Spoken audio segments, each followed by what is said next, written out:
Welcome to everybody joining this webinar. We will start officially in about 2 minutes, so please bear with us for another 2 minutes. Thank you.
Welcome everybody to this final conference of the EU-Russia exchange on sustainable building policies and measures.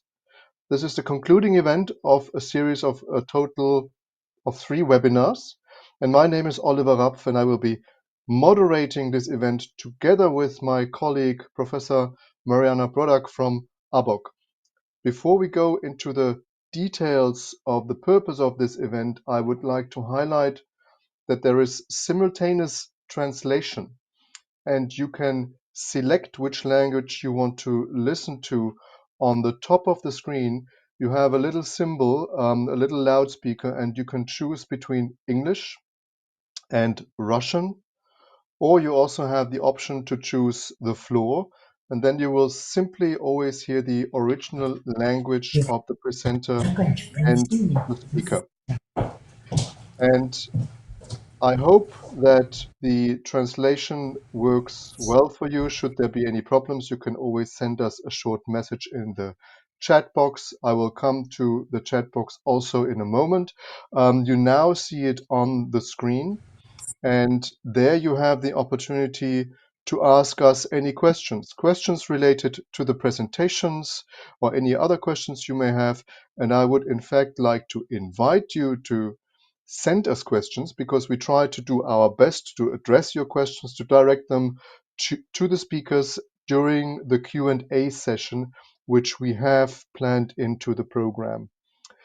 I would like to just hand over to my colleague, Professor Mariana Brodak, just for the Russian translation again of these instructions, and then we move into the agenda. So, Mariana, thank you very much for being here with me this morning. I will hand over the floor to you now for a brief introduction. Доброе утро. Good morning, good day, good afternoon, good evening, dear colleagues.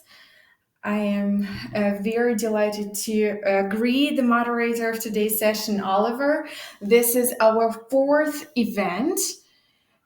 We conducted 3 webinars, and today we are having the final conference of this event, but I hope it will not be the last. And I would like to say that we are conducting our conference on 2 platforms. If you are on the AVOC platform, you do not have to do anything. You will hear the presentations in Russian. Who is joining us on Interactio? You have the possibility to listen to English and Russian and the floor language. So please, on the top of your screen, choose the channel that you would like to listen to. So this is for the participants on the platform Interactio. I would like to say a couple of words about the geography of our participants. As you see, it's very broad. When we open our events, I do say good morning, good day, and good evening, because some of our participants do have a very late evening, but they're still joining us. Today we have 130 participants. The last number that I have is 132. 92 participants from 32 cities in Russia have joined us, and 40 participants from other countries. Once again, I would like to say that all of our webinars are being recorded, and then they're being transmitted by YouTube. Yesterday, I just looked how many views we had on YouTube, and I found out that the first event has been viewed 141 times. It was 3 months ago. Second event 2 months ago, 69 views by the specialists, and the third webinar 155 specialists has viewed the third webinar. So the topic is very urgent and interesting, and I think that the number of the views will only increase. So at this point, I would like to give over to Oliver so he would introduce our speaker. Mariana, thank you also for these encouraging figures which seem to grow, and so the interest seems to really grow in this webinar series. Now, as you said, unfortunately it's the final event, but we will see whether and how we could continue in the future. The purpose of this event is really to, well, foster collaboration and exchange and learning between the experts, the relevant decision makers on both sides, on the European Union side and on the side of the Russian Federation. And today, we want to summarize the key takeaways and the lessons learned in these past webinars. And we want again to look at the question, what are the effective ways to decarbonize the European and the Russian building stock? What kind of innovative good practices could become increasing trends, could become mainstream in the market, and how do we tackle the life cycle emissions of buildings and foster a circular construction sector? We invited experts from academia, from policy, from the public and the private sector to talk about their experiences and to introduce some of the promising approaches they are working on. And this whole series of events is organized in the context of the SPIPA initiative, which is the strategic partnership of the implementation of the Paris Agreement. And it's organized with the financial support from the European Union and the German Federal Ministry for the Environment, Nature, Conservation and Nuclear Safety in the context of the International Climate Protection Initiative. IKI is the short acronym. So this is really an event series designed to encourage that exchange, and we certainly do hope and we want to encourage all the participants to stay in touch and to get in touch beyond the immediate webinars. We are, of course, sharing the presentations, and as Mariana already said earlier, the event is being recorded and will then be made available on the internet sites of BPAE and ABOC. So far, my very short introduction. What you can see on the screen is the agenda for today. I don't want to go through the details of the agenda right now. We have an event of round about 3 hours with a 10-minute break in between so that you can go and get a coffee or any other drink you would like to have. But let's go right into the content and the discussion of today's event. I'm very happy that we can welcome today a speaker from the delegation of the European Union to the Russian Federation. Mr. Laurent Bardon is the head of trade and economics section in the EU delegation to the Russian Federation, and he has been in that position already since 2018. Before that, he was in charge of the trade relations between the EU and China in DG Trade based in Brussels. And he was also posted for some time in Tokyo, where he laid the ground for the FTA negotiations between the EU and Japan. Mr. Baudot, thank you very much for joining us today. Please, I would like to hand over the virtual microphone to your welcome keynote speech. Thank you.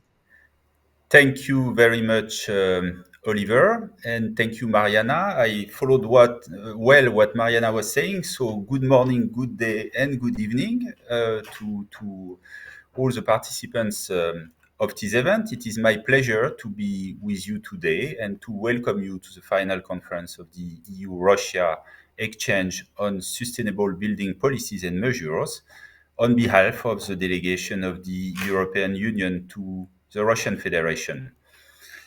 We are proud to have supported and funded the excellent work, and thank you, BPIE and AVOC, for your work over the last semester, a work funded, as Oliver was saying, indeed by SPIPA, that means by the European Union, but also by the German authorities and the Ministry of the Environment. We are happy to see how AVOC and BPIE have managed to gather around the table participants from Russia, and Mariana was showing that you are coming from various regions of Russia and beyond Russia, but also experts from the EU coming from our various member states and various regions of these member states. And as Oliver was saying, we certainly hope that you will remain in touch even after this final conference. Both the EU and Russia are signatories to the Paris Agreement and have proposed for themselves ambitious goals. The EU is on its way for climate neutrality by 2050, and President Putin has announced for Russia the ambition to achieve carbon neutrality no later than 2060. Events are there to remind us that there is no time to lose, to waste. Siberia, in particular in the Far East, has gone this summer through its worst ever fire season in years.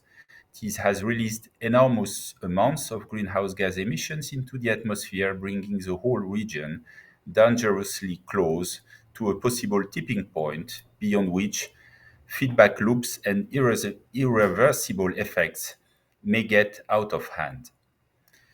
To tackle this joint challenge of climate change, Executive Vice President Timmermans of the European Commission, when he opened the first edition of the EU-Russia Climate Conference in December 2020, pleaded in favor of EU-Russia cooperation.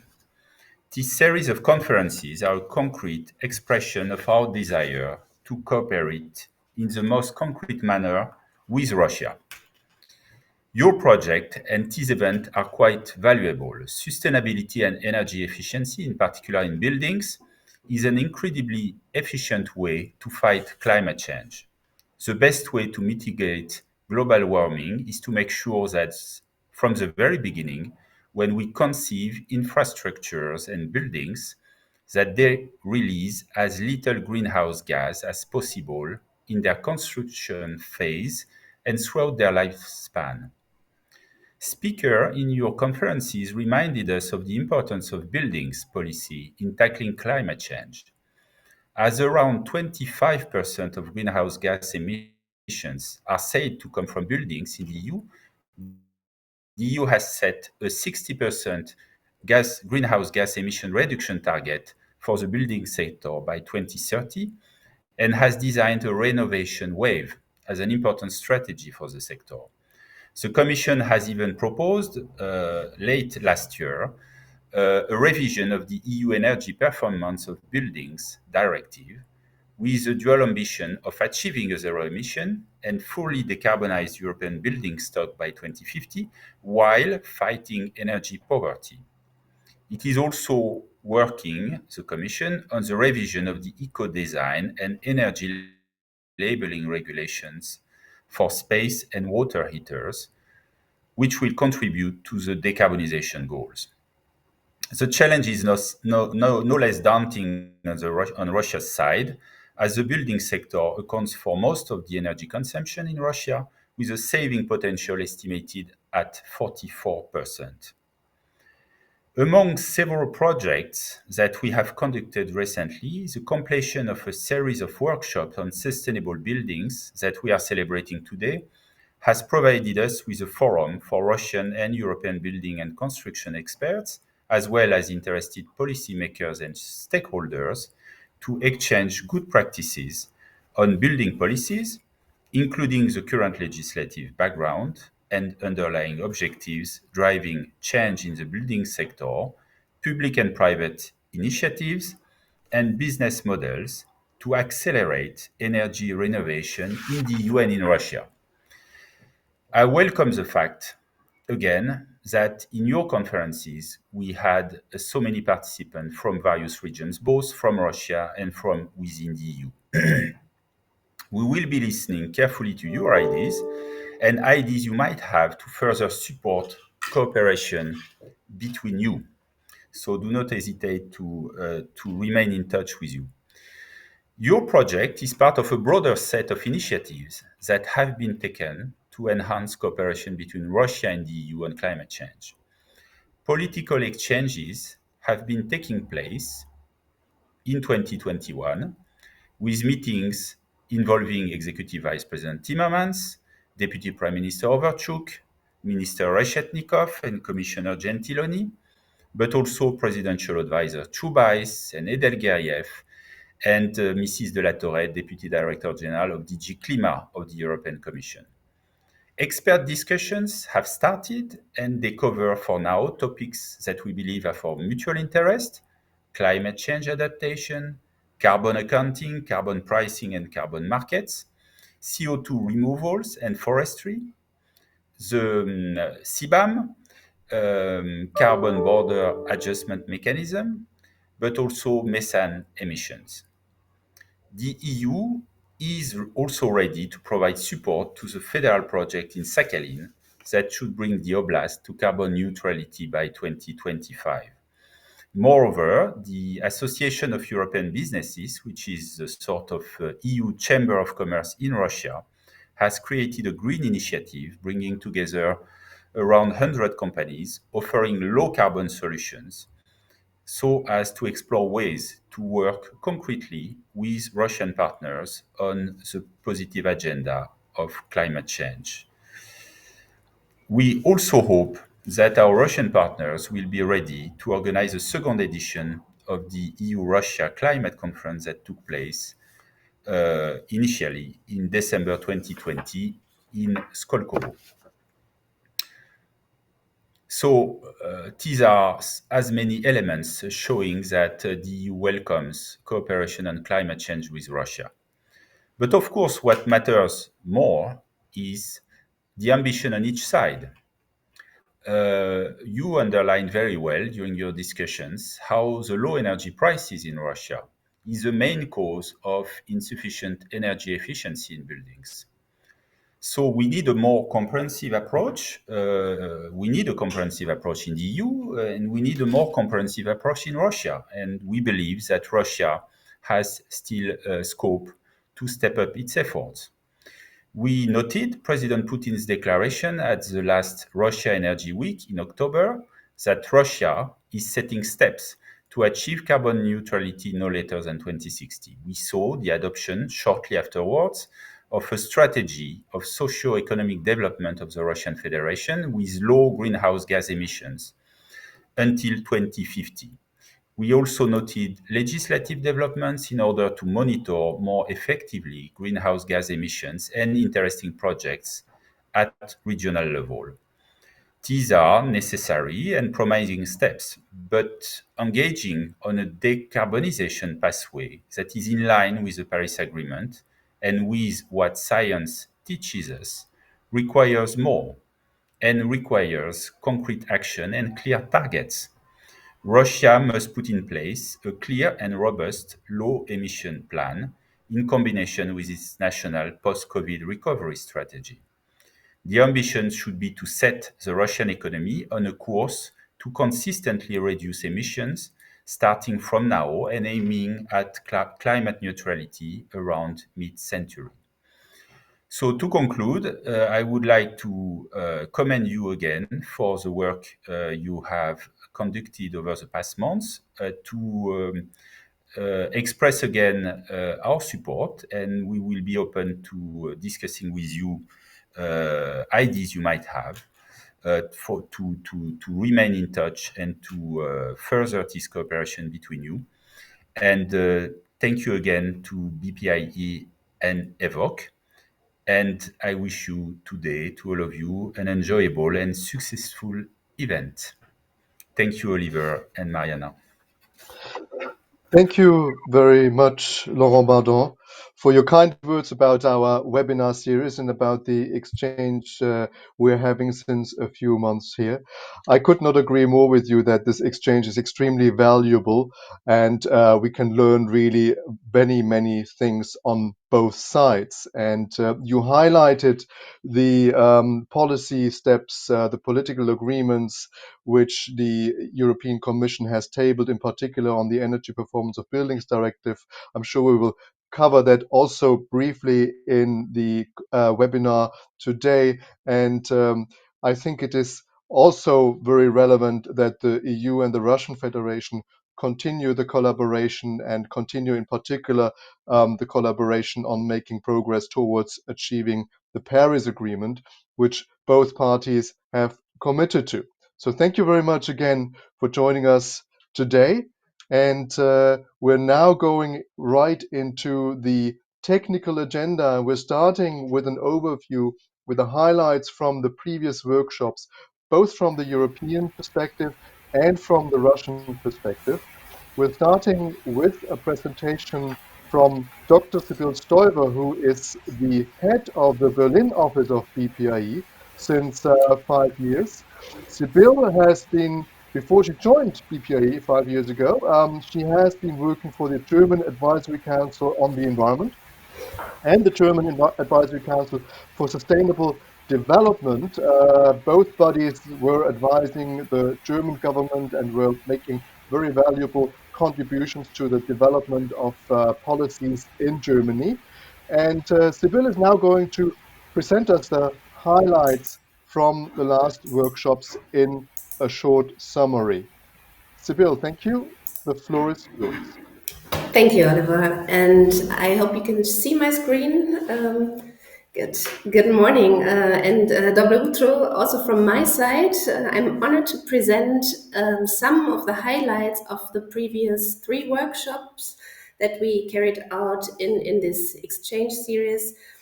And we started our exchange with a presentation about the European regulatory and strategic framework to decarbonize the building stock in the European member states. And at the heart of this is the European Green Deal, which sets the objectives that the European Union wants to be a climate neutral economy by 2050.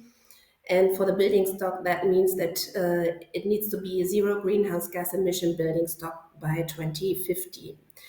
And in order to stay on track and achieve the targets, the long-term targets, the European Union adopted midterm targets for 2030 to reduce their greenhouse gas emissions by minus 55%. Which then translate into a reduction of greenhouse gas emissions by 2030 of minus 60% in the building sector, which has been taken up in the renovation wave communication.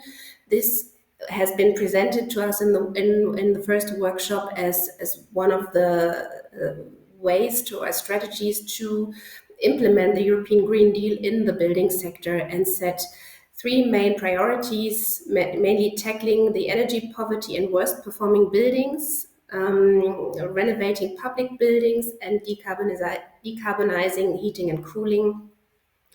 And in order to really achieve that, the European Commission proposed the so-called Fit for 55 package. One of the proposals is a recast of the European Performance of Buildings Directive, and we will hear about that a bit more in a bit. When looking from now on the 3 workshops, we identified key areas for actions to decarbonize the building stock, and we discussed good practice examples in those 3 areas. The first one is financing deep renovation, and we made a deep dive into financing deep renovation of apartment blocks, acceleration, renovation through data and digitalization, and reducing greenhouse gas emissions along the entire life cycle of the building stock. And I'm going to briefly highlight a couple of examples for each of the key areas of actions. We heard about a French so-called one-stop shop. It's a public company that provides not only renovation advice, but also distributes loans and supervises project implementation as a whole package, which makes it easier to get renovation actually done. We were introduced to Labiv, a Latvian example. It's a company that improves the conditions for energy performance contracting by de-risking the investments for energy service companies. We have heard about the CREDEX revolving fund from Estonia that combines European structural and national funds to provide long-term low-interest loans also to renovate larger apartment buildings. Acceleration renovation through data and digitalization may take various forms. One important tool in the European Union to collect data, to have an overview about the performance, the energy performance of the building stocks, are the energy performance certificates. And we have been introduced to the Portuguese example of that energy performance certificate, which also, besides the energy performance, includes innovative indicators, so reports on the renewable energy use and the CO2 footprint of a building, for example. And Portugal has also tested the implementation of the building renovation passport, which is an individual roadmap for buildings, for individual buildings. We have been also introduced to Energiesprong. It's by making 3D scans and then using prefabricated materials, making use of standardized approaches to retrofit homes to a net zero energy consumption standard. And another Dutch example was introduced. Task Force Label A is an example for geomapping the building's energy performance. And finally, the third big building block that we were talking about is the reduction of greenhouse gas emissions along the entire life cycle of the building. And Levels has been introduced as the main European framework for sustainable buildings. It's meant to be a common language and provide member states with the needed proposition of a methodology to assess and report on sustainability, to define the metrics to account for carbon emissions along the entire building life cycle. We have heard a private example, Madasta. It's a digital library, kind of a cataster of building materials and products for individual buildings. It is meant to help and support the real estate owner to reuse the resources, to make that easier and eliminate waste. And finally, we have been introduced to the world's first comprehensive refurbishment of an apartment block according to cradle-to-cradle criteria. And cradle-to-cradle here means that to perfectly close the cycles and absolutely not produce any waste. And just my final note, that's the outlook. In a climate-neutral Europe, we think that buildings will be better, healthier, and fostering well-being. They need to be part of the building system, the energy system. They will be highly efficient, circular, fossil fuel, and they need to be also resilient to climate risks. And here I stop and hand back over to the moderators. Thank you. Сибил, спасибо большое. Thank you very much, Sybil, for a very interesting and comprehensive review. I've been working with Sybil for the last half year, and I've been wondering what an expert and a kind person she is. And I'm very grateful for you for your perfect review. And for those who are interested in different aspects of our exchange, you can view our webinars on YouTube in English and Russian. And I hope you will be back to our webinars in future. And I would like also to thank you for your proposal.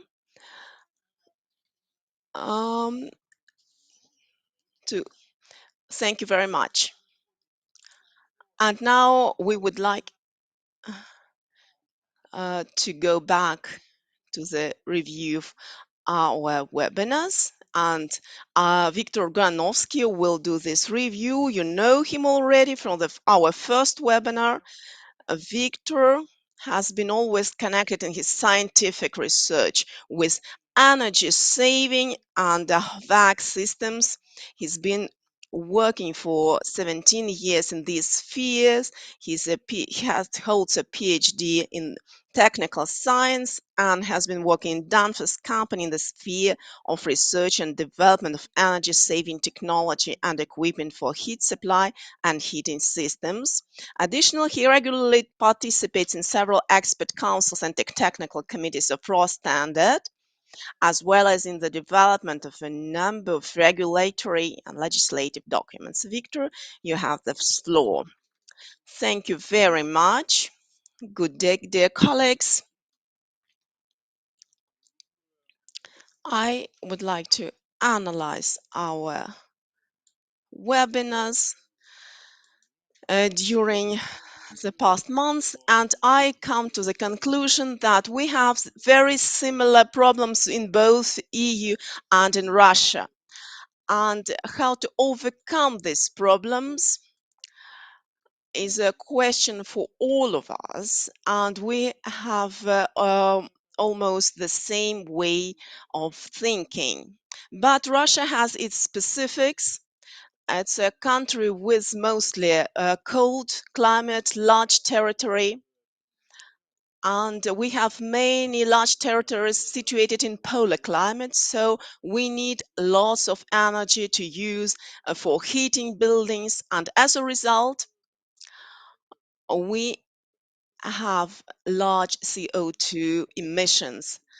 And this climate factor negative influence is as follows. Oh, sorry. So we can see this negative climate factor influence. Of course, we have our own ecosystems compensation, but I do not rely greatly on this factor of this compensation, trade, and others for any other purposes. But nevertheless, I would like to pay more attention for technological point of view for overcoming this problem. Next slide, please.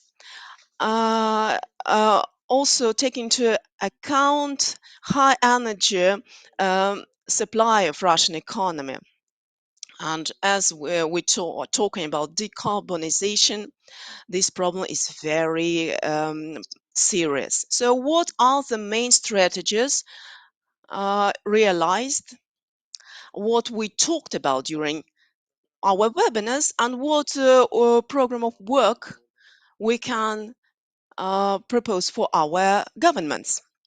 So almost all speakers told about the following. Buildings are indirect issuers of greenhouse gases. And we have some energy saving potential. So these are our buildings. Next slide, please. We know our main path of energy saving proposals. We know all of them. So we can use them in such or such way. These are many proposals and they are logical. Next slide, please. We can split up our building sector for newly erected buildings and as was pointed out by our speakers, um, and buildings of the existing housing stocks. And so we have two problems: adequate legislation for energy saving and incentive methods and how we can use them for reconstruction and repair of our building. If we talk about newly erected buildings, almost all speakers told that Russian legislation mostly adequately provides for energy saving of newly erected buildings. And their notices in their speeches, our Russian experts pointed out the main um, Russian regulations, and how it undercomes some changes. Also, we pointed out that it was a very good step as energy efficiency class denomination and awardness as a sort of analog for European certificate. Also, we talked about different changes for renovation and improvements, and all of them were handed out to the government for the review and corrections. And one of our main corrections in our legislation is the absence of financial incentives and leverage as regards for a high energy efficiency class buildings, and such leverages of our buildings could be different schemes, financial schemes and incentives, and for our consumers and clients could be some mortgages, credits, but such schemes are not largely developed now in our country. As a result, next slide, please. And a newly erected housing block, we can talk that our legislation is more or less adequate, but in existing housing stock, our legislation is not perfect. And if we talk about existing housing stock, we told that only a few buildings reflect new technologies, but the main part of this existing housing stock still lacks modern standards. And in our urban area, these are buildings which were built in the second half of the 20th century, and these are the buildings which are the main emitters of CO2 gases. And so we need to pay great attention to this problem. We understand this problem and we think about different ways to overcome this problem. In Russia, we have a special fund to renovate our housing stock, and we have different financial projects how to renovate existing housing stock. All these programs of energy savings and renovation are being under realization, and we try to think about financing from budget and private sources, but we still have quite low rates for our fuel for population, and also we have a risk of very low energy savings. And also, I would like to point out that we have some new pilot projects for renovation of buildings. They are interesting, of course, and they could be used as an illustrations of our goodwill, but this is not a solution of our building stock decarbonization in the nearest future. At the same time, and this was also pointed out in our webinars, in Russia we have a state program for deep renovation of our buildings. This is a very large scale program, but according to the current legislation, this program is at the stage of current renovation, restorative renovation. But if we could pay more attention to these problems, our energy saving problems and greenhouse gases reduction could be solved. This could be a national scale program, and so we could point out that at this, as of today, we lack adequate legislation, adequate incentives for housing stock renovation. But as we can see on the example of European Union, they face almost the same problem. Sorry, Igor, we can hear you. Please turn off your mic. And if we fail to introduce special programs in Russia, this problem could not be saved. Also, we must pay attention to our Russian colleagues' declarations as for circular energy and different modern materials use, and also the use of different technology for CO2 footprint reduce. Thank you very much for your attention. Thank you very much, Victor, for your excellent review of Russian colleagues' speeches during previous webinars. We have about 3 minutes for questions and answers. Victor, you have a question. What are the possible sources or schemes of financing of so large scale project as deep renovation, buildings of existing housing stock in Russia, taking into account that nobody in Russia, neither municipal authorities nor population are not interested in this project? I would oppose to such a situation. But what is your position? Well, I could point out that our population could be interested, but we also must take into account that we must provide for them and for their motivation. Also, we should introduce special measures for existing housing stock renovation. This scheme cannot be very easy and simple one. But to answer the question, how exactly can we overcome those problems? How can we make the deep renovations energy effective, energy efficient? As we hear from the associations of deep renovations, the main problem is, of course, the lack of financing, of funding, also by the population itself.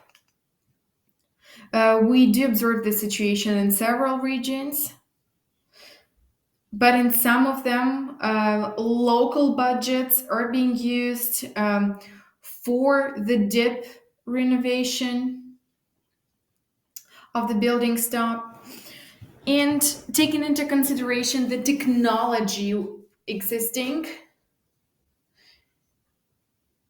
we can say that after this deep renovation, the building is getting more energy efficient, up to 20 or 30%. But of course, it should be a nationwide program.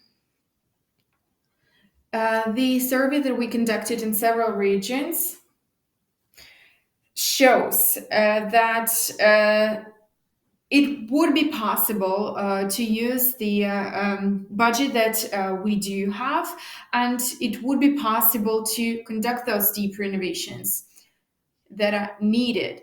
The main problem is the decisiveness of the government.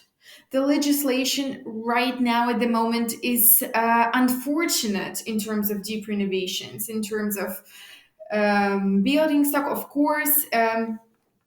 The legislation is taking care of the buildings which are in their emergency state, but we are talking here about the building which come from the last century.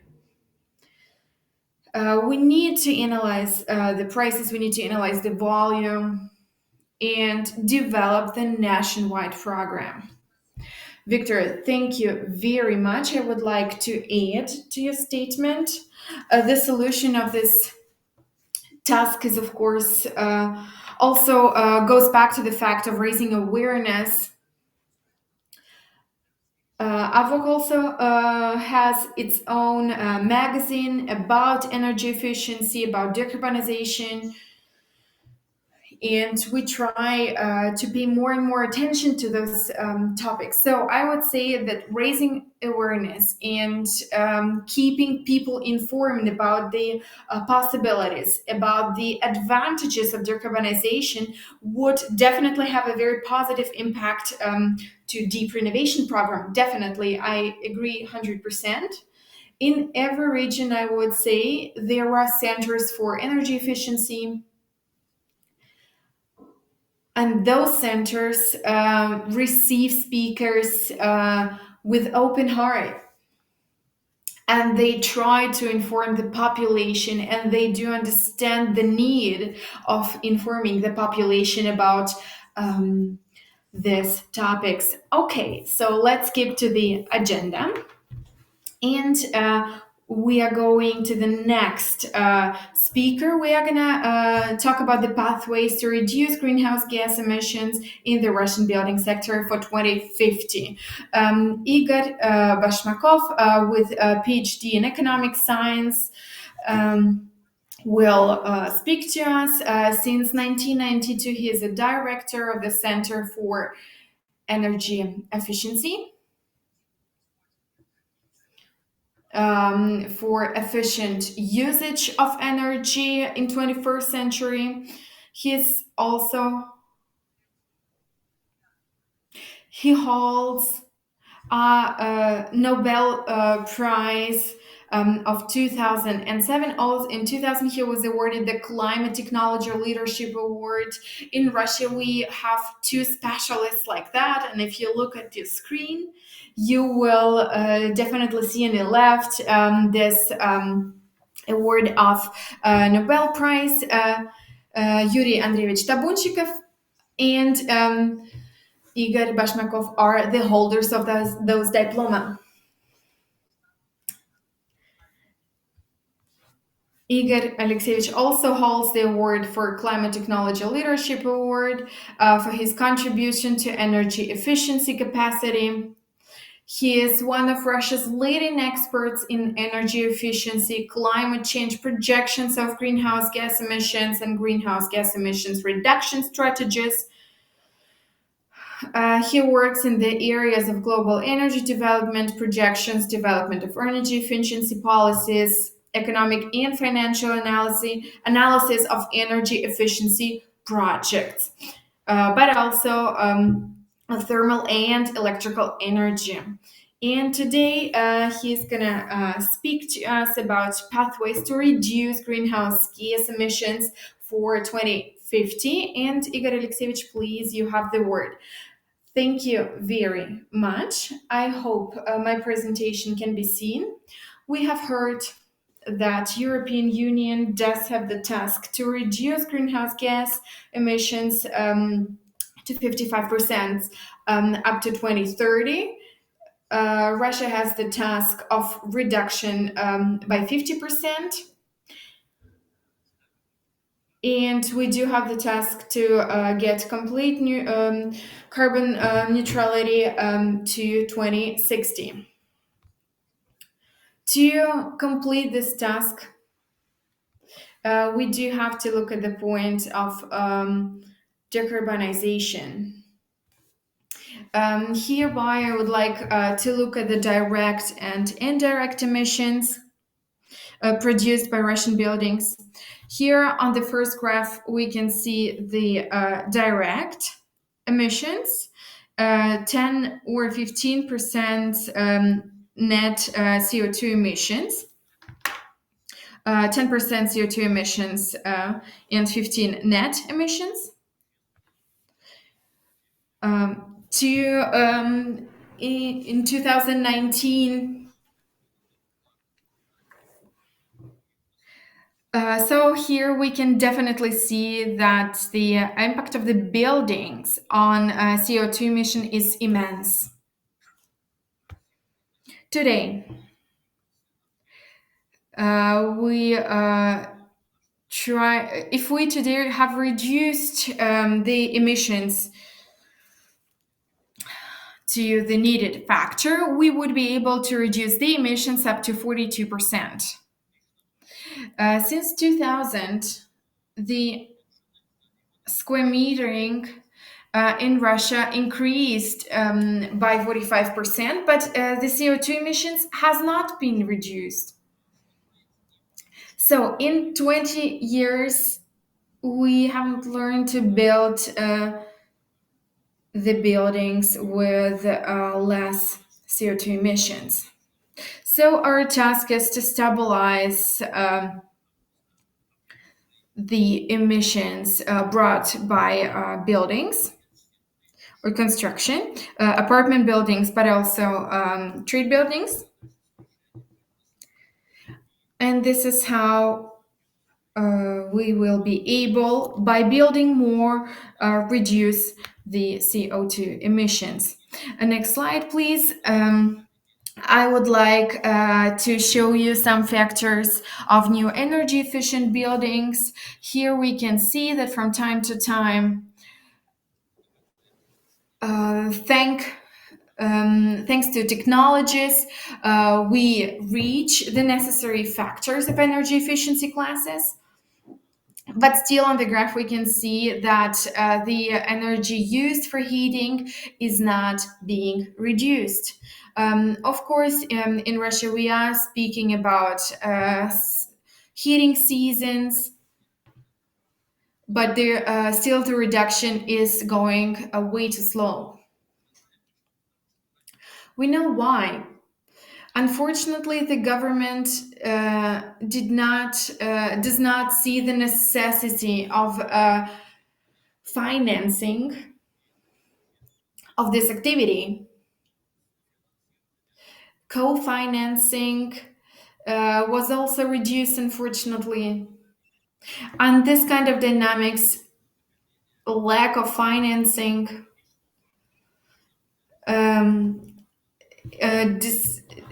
does not help the situation, and not even the technology helps the situation. The funding is needed to develop these dynamics. Accounting for both energy consumption volumes in areas of buildings in the service sector is well done for budgetary area, for public sector, but the private sector looks completely different. There are a lot of small and medium-sized enterprises which consume a lot of energy, but they do not report on many forms of state reporting. They do not show how much energy they are consuming, and this is a significant part of institution which are consuming energy. In the residential buildings here in our country, there is a significant potential for saving thermal energy. For example, in Kemerovo, there was a very good example. A lot of apartment buildings in Russia are being used in STAT programs. They are being used by the institutions of housing and communal administration. On this graph, we can see the dependence of the comparison of apartment buildings with the basic level. And thereby we can see that the potential is huge. The potential of reduction of energy use for heating or for thermal purposes. So the potential is big, everyone sees that, especially in the apartment buildings. Right now we have heard that in Russia the climate is cold, and that's why the energy use is very high. But it doesn't have such a great impact as a lot of people think. Here on the images, we can see that the areas with the coldest climate, the energy efficiency is so much better than in the other regions. From time to time, there is an additional radiator. But we have to admit that the biggest loss of heating is happening in the regions without extreme climate.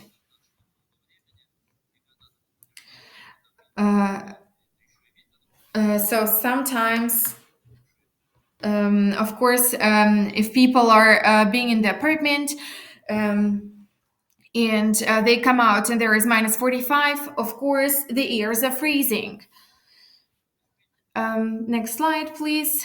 Total energy saving potential in Russia is equal to half of primary energy consumption. So we see that the potential is very impressive. But with an isolated implementation of the entire set, the potential would be still growing. Of course, we're still in the question how much this would cost, how much energy would we need for that. These calculations we've conducted for the city of Kemerovo in the last 2 years, and we see to save a unit of thermal energy in Russia would be 10 to 30 times cheaper than in the European Union. Yes, the tariffs are lower here, but also the expenses here are higher.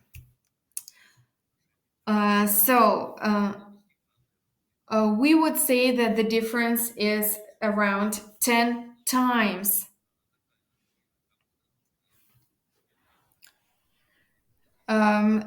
There are different measures being taken, for example, different meters being installed. And those measures would be profitable 10 to 30 times faster than in the European Union. Extracting gas in Russian buildings is 3 times cheaper than in Yamal, which is also very impressive. And if we would have taken the same amount of gas from the buildings using thermal and electric energy to save the gas using for heating, we would save, it would be 3 times cheaper. We prepared this slide a couple of years ago to show. Here on the graph on the right, you can see how much energy is being used in Russia in comparison with China, Great Britain, and the US. As I said, the calculation has been done a couple of years ago. Today, the difference is not bigger, rather less. And but still today, we're lying far back in terms of heat supply. So if the European Union is going forward, is making steps forward, Russia still stands behind. A survey has been conducted a couple of years ago to see lower carbon technology, to see the experience with low carbon technologies all over the world. First of all, in Russia, we do have the experience using all the low carbon technologies, but the scale of using those technologies is very small. Unfortunately, we cannot expand the usage of these technologies. As we can see here, the comparison with Great Britain or with the whole world, we're still behind in this. I'm talking about the buildings. The number of passive buildings in Russia 2018 2019 was the same as in Great Britain, but way lower than in Germany, for example. Most of housing buildings should be built as passive buildings or low energy usage buildings, very high energy efficient buildings. Unfortunately, this is not being done, and this is not on the agenda in Russia yet, but it must be on the agenda. And I'm convinced that there should be a specific program for that. On the next slide, you can see the district heating, central district heating. Of course, Russia is the world leader in terms of the development of district heating. Russia is significantly inferior in terms of efficiency of district heating systems. So the system is big, but unfortunately not effective. There have to be heat supply systems of the fourth generation. Right now, we are standing in the phase 2, so we are coming out of the second generation, moving to the third. So this is possible to say that in this aspect, Russia also is behind Finland, Denmark, Sweden, the countries which modernize their heat supply systems. Here we're saying all the time that our country is very cold, but if we take a look at Norway or Sweden, we see that the global heat pump sales is very, very high there. The provision with heat pumps per 1,000 households in Russia does not exceed 1. There are no low carbon systems. There are no low carbon administration systems. And to our assessment, the world market of building, providing the building with heat pumps will be 30 trillion US dollars.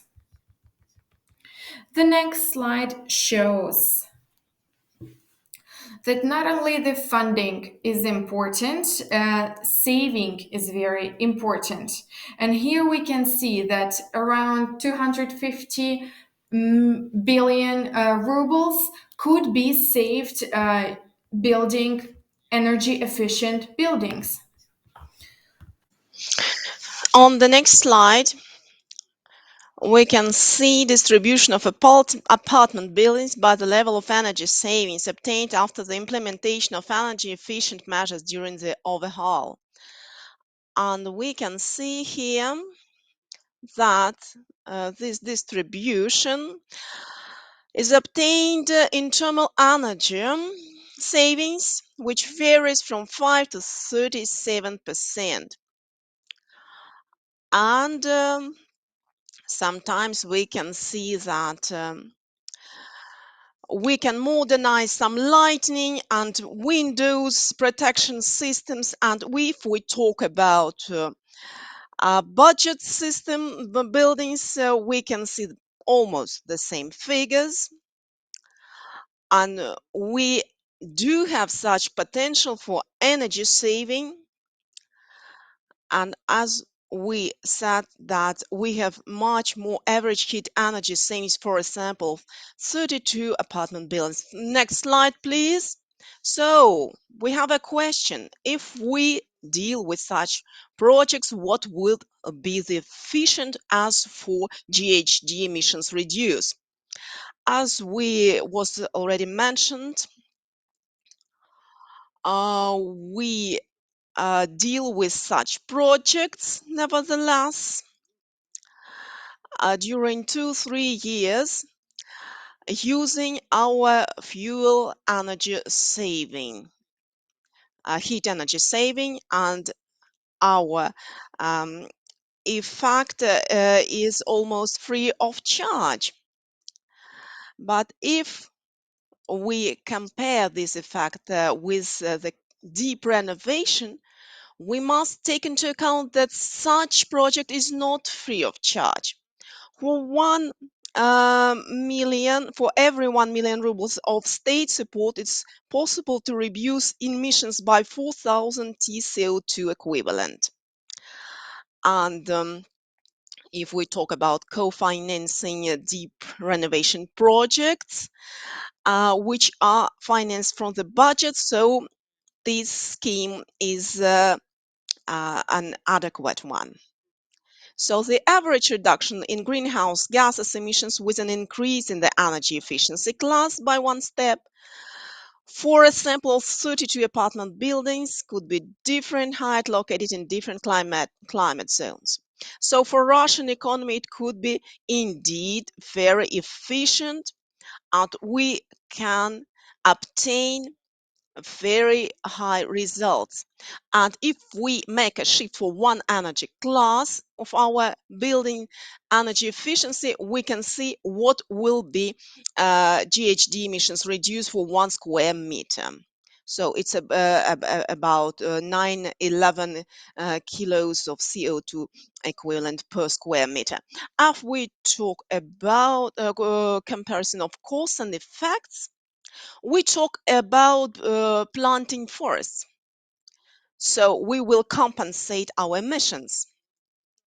But we should not forget about the fact that to obtain an effect, we must wait for about 10 years. So you can see on this slide, on this chart, for a project of one apartment building construction, and we plant wood, a forest, we must wait for 10 years. And so you can compare on the figures on this slide as for construction buildings and different energy efficiency savings classes increase. So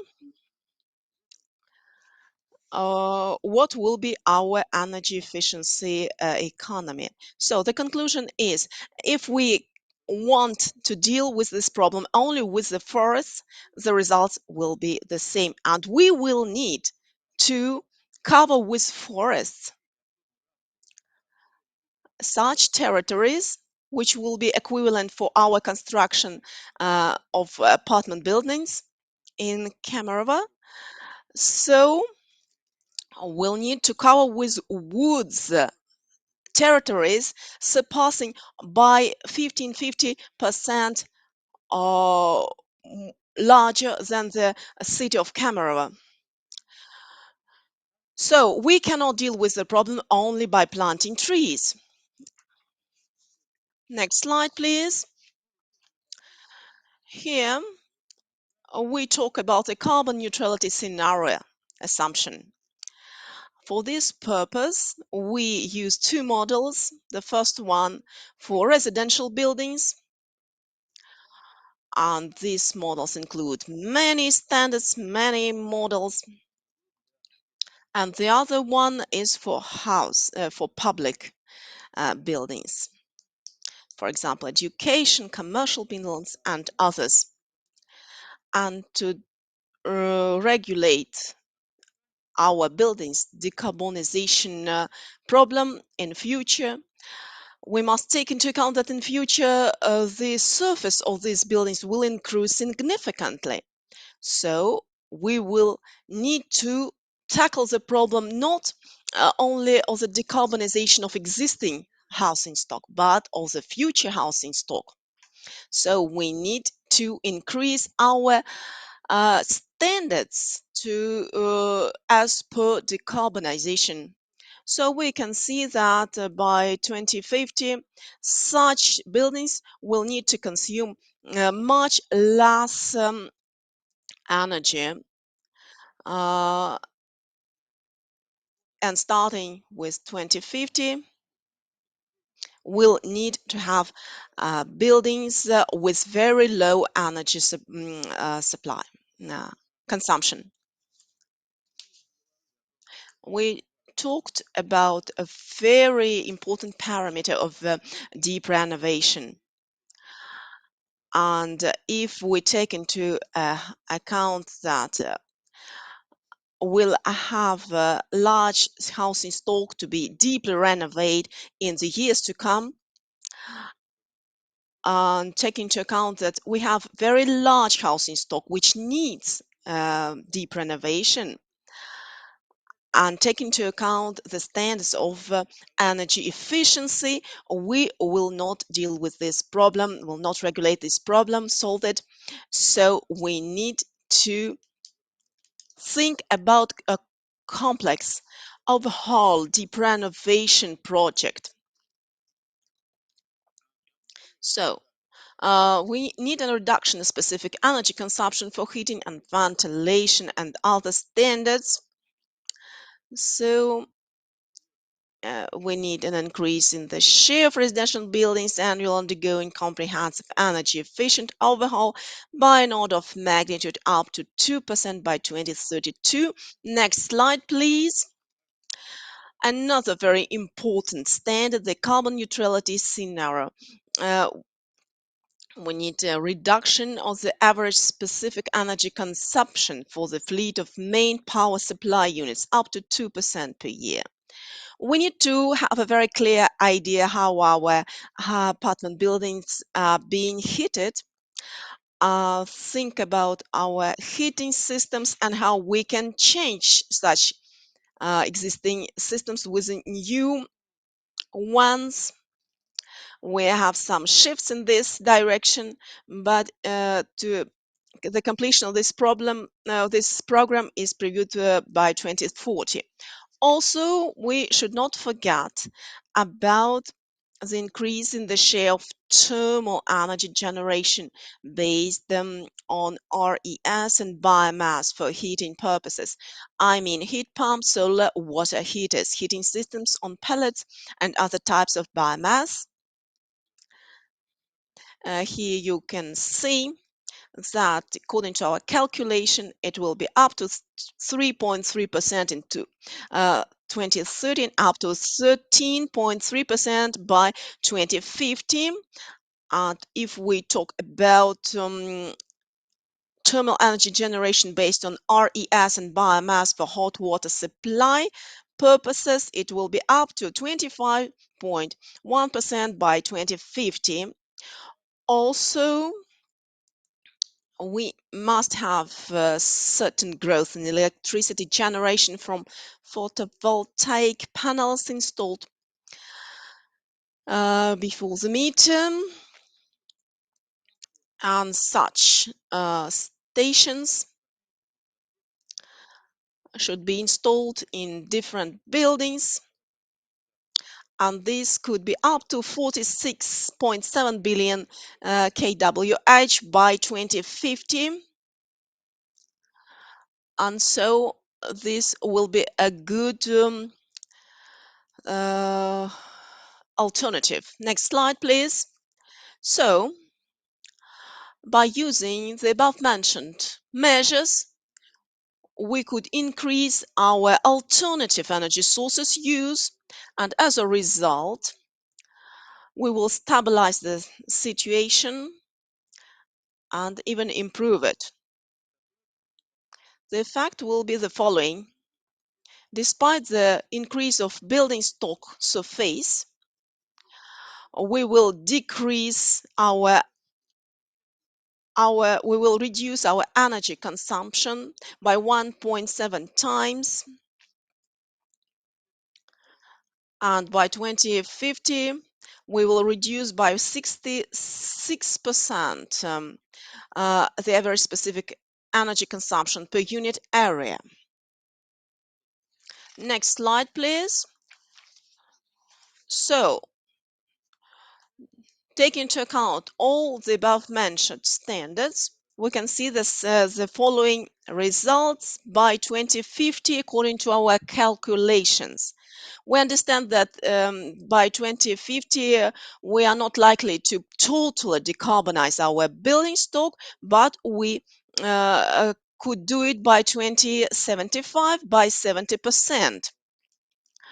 But we must not forget that very often we lack imagination how the situation will look like after 2050. So these are not final calculations. We understand that these are only the first calculations, and if we talk about the situation in 2050, we can reduce our GHG emissions by 56% and by 2075 by 70%. If we talk about indirect emissions, and if this process will be more dynamical, so such reduce could be amount to 72% by 2050. And if we talk about the situation by 2075, so these are only preliminary calculations. For public houses or buildings, we made the same calculations, but all such estimations must be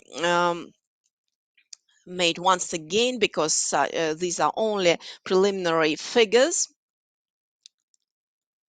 Our colleagues made recently a very detailed research about what's going on in our buildings, take into account the current situation and the forecast by 2075. We need to do once again such a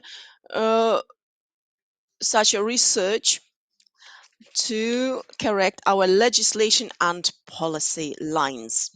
And the last slide which I would like to show you, when we talk about such matters during our webinars, people all very often think that this is not possible. But if we see what was in our country in 1990 and what we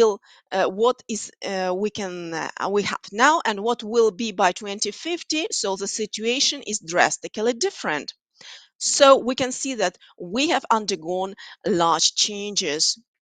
By 2050, we can have a very different place, but only under the condition that we'll do our best. Thank you very much. Thank you very much, Igor Alexeyevich, for such interesting and comprehensive review. We have no time. I know that you have no time and you must leave us, but I would like to take into account some questions. What are the main standards to be introduced for decarbonization of building stock in Russia in the years to come?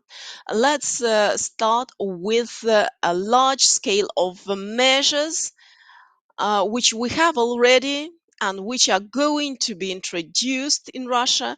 And this relates to the existing housing stock renovation. And we do not talk about introducing new standards and new measures. The main problem is how to realize the existing measures and initiatives. We have many very interesting and useful initiatives, and we have many technologies. By using and realizing, putting in life such Russian technologies and international technology, we can practically solve all existing problems. Of course, we will have new technologies in the years to come, but let's use the existing ones right now, today. Very thank you. The next question: what are the main problems as regards the rates of renovations in Russia? Of course, you talked about this, but uh, as regards the increase of rates of renovations, yes, we need new governmental initiatives. For example, the first initiative realized by Housing and Utilities Reform Fund was a very good one, but at the same time, we made new research for the urban economy, and we found out that if we attract different sources of if we like to attract different sources of financing, so there will be no real deep renovation, only some slight repairs works will be done. And if we take into account your discussions during previous webinars, in many countries, the measures of energy savings, energy economy are financed by different sources of financing. They are not relegated to population. So if we talk about different certificates, etc., we must not put it on the charge of population. We must take into account different possibilities of our market. We have such a company from Metishchi, which introduced such a scheme, such a business model during recent years. So we have such mechanisms, we have such standards. And from the very beginning, we understood that only with existing financing possibilities, we will not be able to cope with the problem of deep renovation. But the existing problem introduced in 2010 was introduced by another problem from the Ministry of Energy, and all the money was directed to the energy sector development. So it was the situation was similar to the famous parable about the fox and the hut in the forest. So the money which was intended for deep renovation was used in for different purposes, and so our our figures and indicators were reduced by 100 times. And if we don't take into account many factors, economic, social, financial, etc., we won't be able to cope with the problem. We must take into account a large scale of indicators. We have, of course, our leaders, our good initiatives. We can talk about such initiatives, of course. Yes, we can do it, but we can do only we can realize only particular small scale projects. As far as I know, no more money was dedicated for deep renovation this year, even from existing sources. Thank you very much, Igor Alexeyevich. I totally agree with you. As regards your last statement, I thought suddenly about the doctors being paid from the patient being ill now. Thank you very much, Igor Alexeyevich. Your article was accepted for publication and it will be published in our magazine. Thank you very much for your participation. Always happy to collaborate with you. Thank you. And right now, I would like to give the floor to Oliver, I think. Much, Mariana, for handing over the microphone to me after this very comprehensive presentation about the challenges in Russia, but also about the many, many opportunities there are to decarbonize the building sector. And I was in particular impressed, I have to say, about this last slide, which showed how much change happened within 3 decades from 1990 to our current year. And I think this is exactly the challenge. But this is also the opportunity we need to believe in. We want to achieve climate neutrality by 2050. So we have another 3 decades, and we know what is possible to be achieved within 3 decades. And so I think we have our guiding North Star, we have our aim. Now we just need to roll up our sleeves and do the right thing. And our next speaker, Gaspard Demure from the European Commission, from DG Energy in the European Commission, will present the new proposal of the European Commission, which should put the European Union on this track to climate neutrality by 2050, and which should put the building sector on track to achieve its greenhouse gas emission reduction target by 2030. Gaspar, thank you very much for joining us today. You are the team leader for the national renovation strategies and the recovery programs in DG Energy. So you're working very, very closely with the European member states on making sure that recovery policies are aligned with the buildings policies and the buildings challenge. But you're, of course, also following and working on the new EPBD proposal, which was just released about a month ago. And I'm very much looking forward to your presentation about this new proposal today. Thank you very much for joining us, Gaspar, and the floor is yours.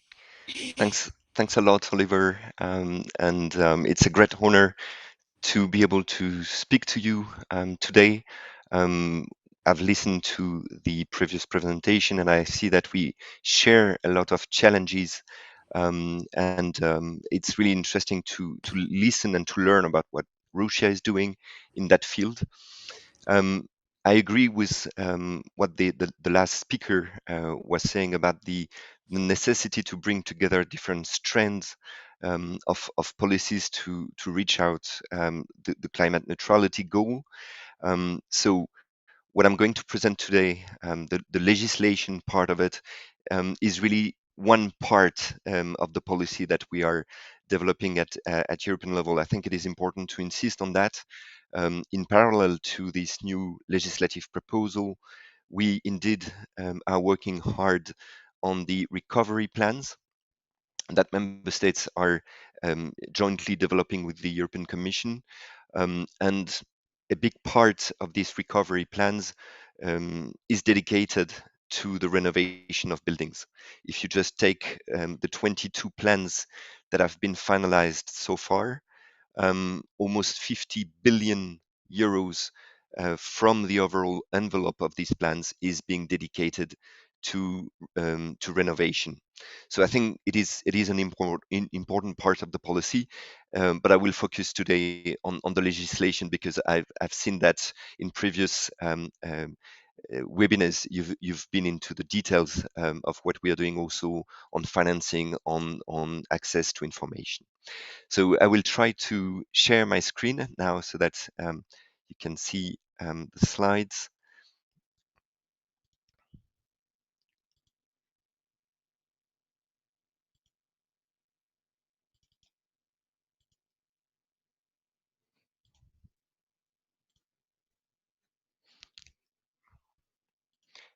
Is it right now? Thank you. Yes, we can see your slides. Thank you. Perfect. So quickly, just to give the broad objectives of the EPPD, of the European Performance of Building Directive revision, we have a twofold objective.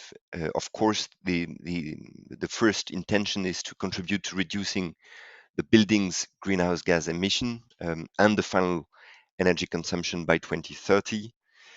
But we also want to kind of provide a vision for buildings and their contribution to climate neutrality. We do think that buildings are an essential part of the fight against climate change because of the level of their emission, but it's also a way of living. We also have um, energy poverty issues at stake. We also have health issue at stake.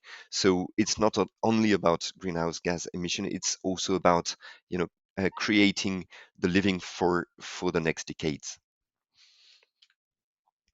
Um, Indeed, buildings have an essential role to play in the decarbonization strategy. Um, at the European level.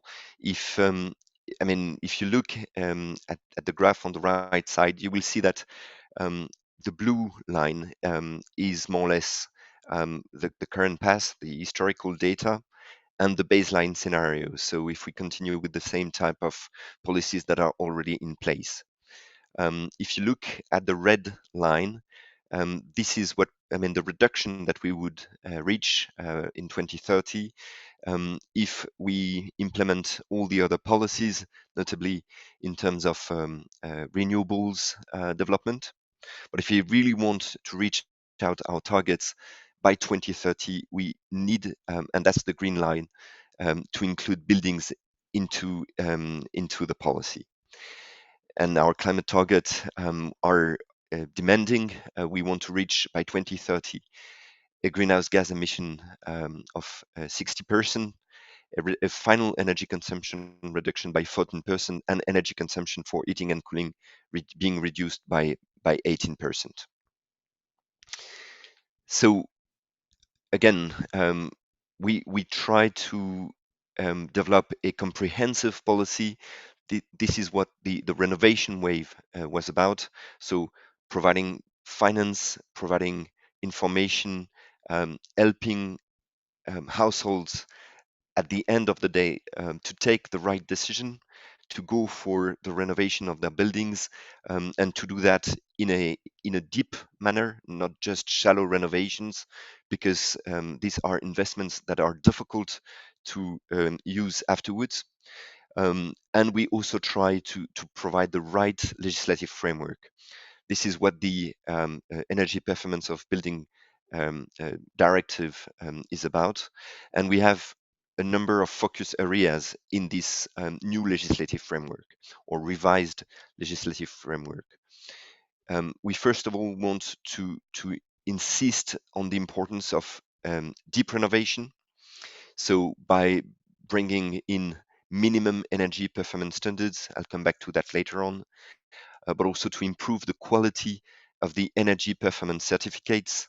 We have them in the European Union for a number of years, but we want to really improve the quality of the data, the harmonization between the different countries, because of course, and I was listening to the specificities of the climate in Russia, we do also have a great variety of climate in the European Union, and we do not have the same challenges in Greece or Portugal or in Finland or Denmark, and we need to have an harmonized system, but able to take into consideration also local circumstances. We also think that member states have an essential role to play in designing long-term strategies for renovation. These are policies that you need to pursue over 20, 30 years for really getting a result. And that's the reason why we have developed national building renovation plans for having a dialogue with member states as regards their objectives, long-term objectives, but also policies, financing, etc. We are also introducing renovation passports for individual buildings. This is related to the idea of deep renovation. We know that not all households will be able to renovate their buildings in one go. But we want to help them to take the right decision and to have a long-term vision for their own place. And the renovation passports will be this instrument for having staged renovation in a comprehensive and strategic manner. We also have, and that's the next focus area, decarbonization at stake. And that's the reason why we are introducing zero emission buildings as the new standard for new buildings. I'll come back to that later on. Previous speakers were also saying that for new buildings, in a way, it's easier because we have the legislation in place. We want to go a step further and to have also harmonization between the different member states of the European Union on the definition of zero emission buildings. What we are introducing also in this in this revised directive legislation is the consideration about the life cycle dimension of buildings. So not looking only at the energy consumption of a building, but the energy consumption of the construction, of the use, and of the demolition of the building. So the entire life cycle, and we want to incentivize also industry to develop new technologies, innovation for reducing the life cycle footprint in a way of buildings. We are also working hard with member states on phasing out incentives for fossil fuels, and we have a new legal basis in that regard for national bans. The third focus area is financing. Again, nothing will happen if we do not have the right financing for people to be able to engage into renovation. So we are working hard with financing institutions at European level for developing the criteria for sustainable finance, so pushing the banking sector towards providing bonuses for renovation, renewables, and we you know that we have a in-depth discussion in the field of what we call the taxonomy, so the list of activities that are deemed sustainable for financing. But we are also working, for alleviating the difficulties for those households that are in energy poverty. And this is a serious concern in the European Union.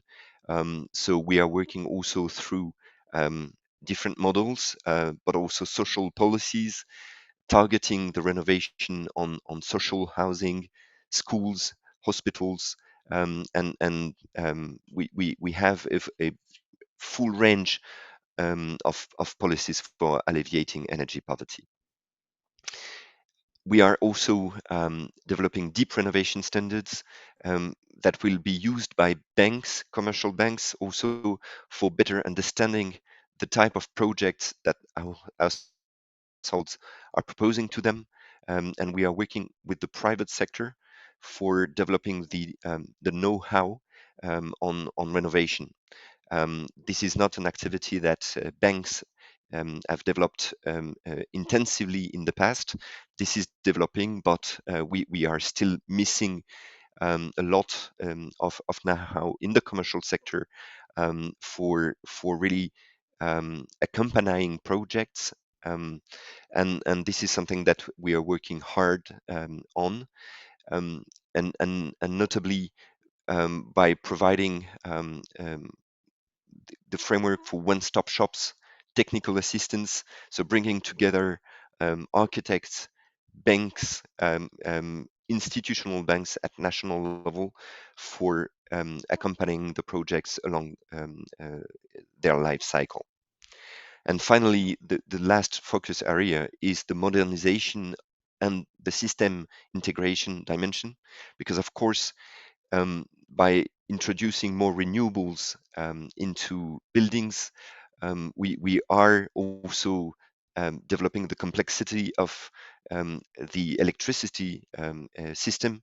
For instance, we need more smart readiness indicators, more smart metering.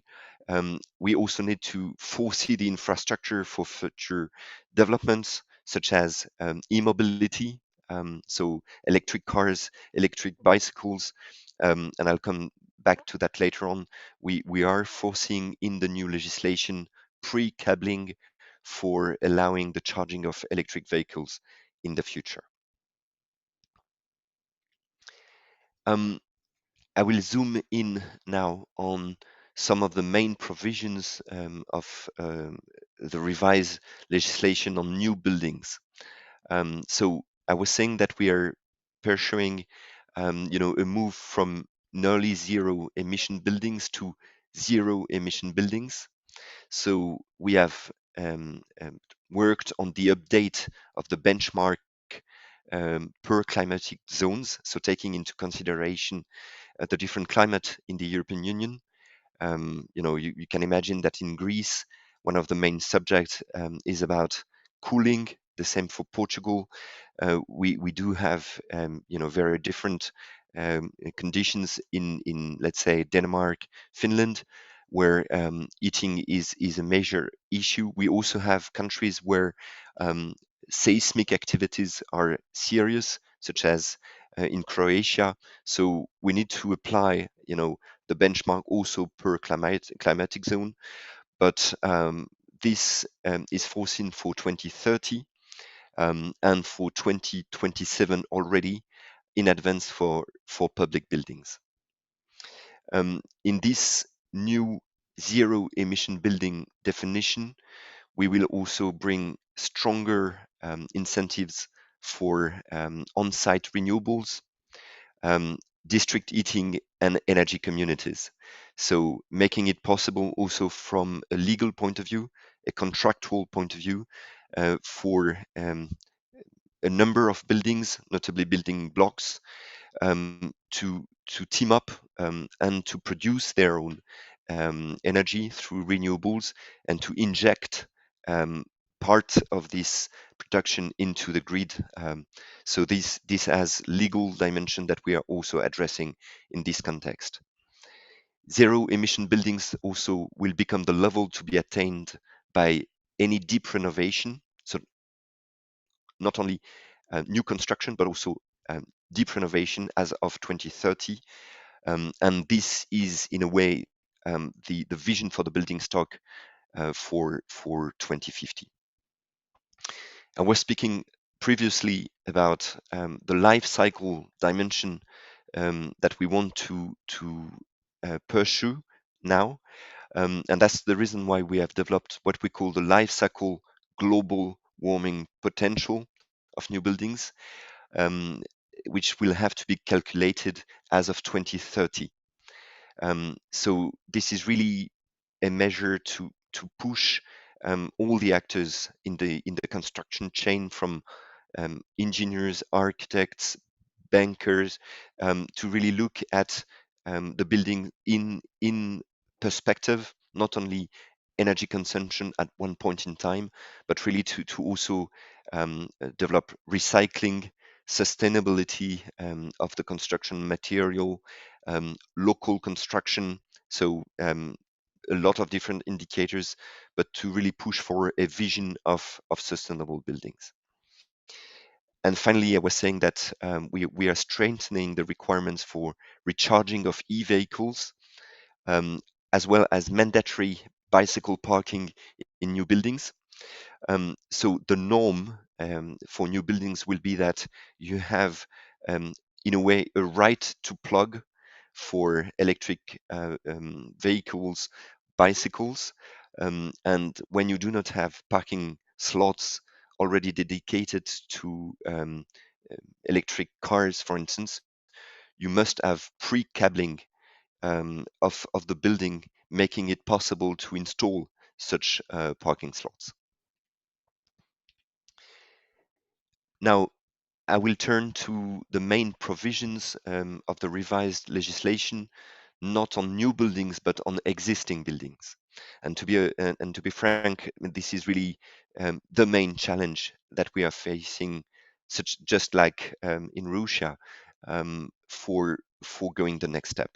The new buildings, they will have, the legislation in place, the codes, the building codes in place, but that's the rest of the building stock that we have to deal with, and this is a big focus of the revised legislation.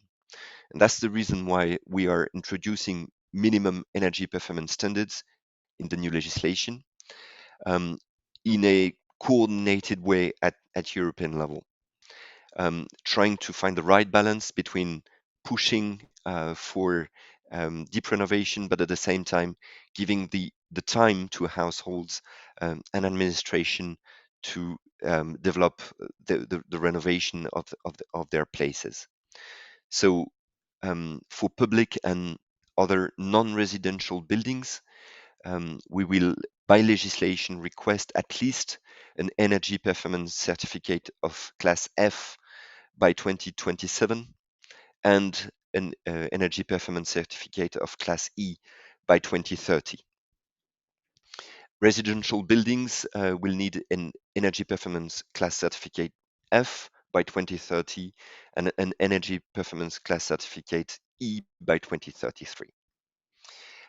Maybe I will not go too much into the rest of the indicators, because I've explained already the role of national building renovation plans and the requirements for recharging e-vehicles.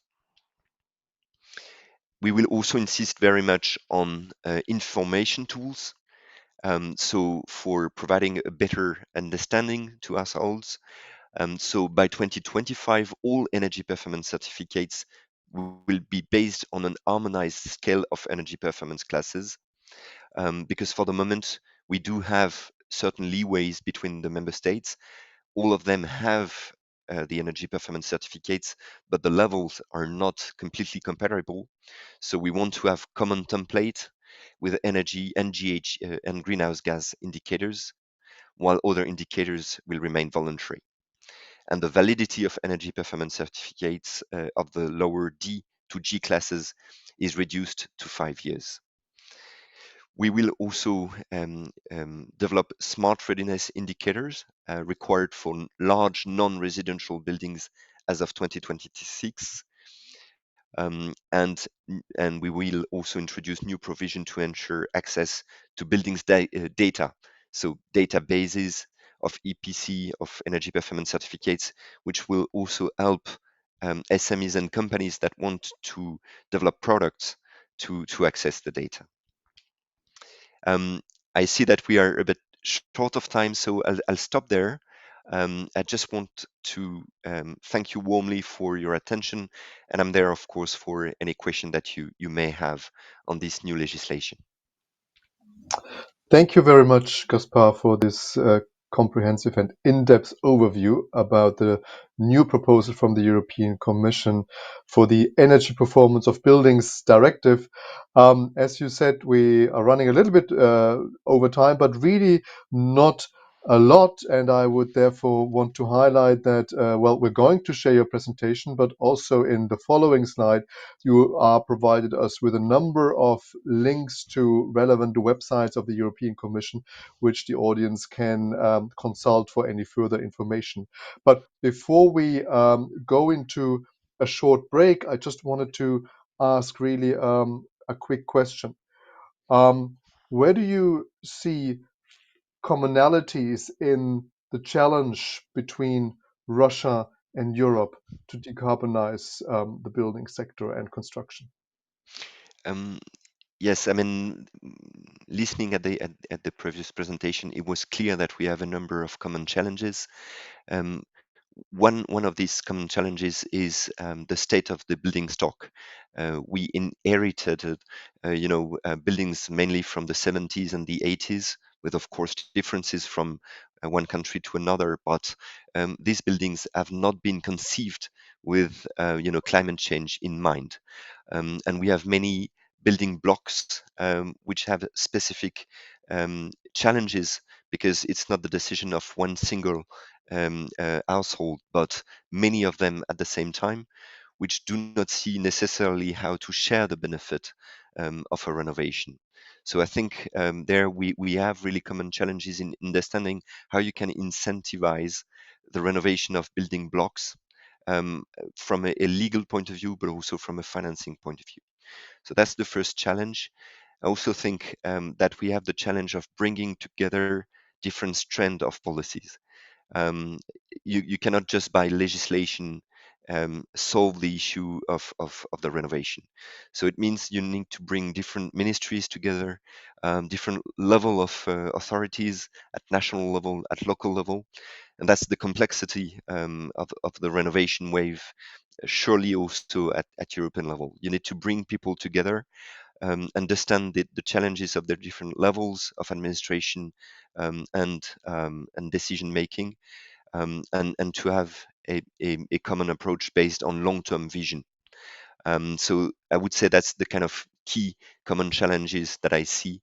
Many other, of course, depending on the climate, on the local circumstances. Thank you very much. I found it also very interesting to see that in the new proposal, the European Commission is looking at communities of buildings, not only at the individual buildings. You mentioned that you want to encourage the formation of energy communities, which could go beyond a single building. It could go beyond just one single big apartment block and really maybe cover whole quarters. Well, I think there would be a lot more to discuss how to make the renovation wave happen, both in the Russian Federation and in the European Union. But we don't have the time right now, but maybe that could be a topic for any future exchange between EU and Russia. And so with that, Gaspar, thank you very much again for joining us today. And we're now going to go into a very short break, just for 10 minutes until the full hour, which would be 11 o'clock in the, Brussels time zone. And I think it would be 1 o'clock, 1 p.m. In Moscow. So just a 10-minute break.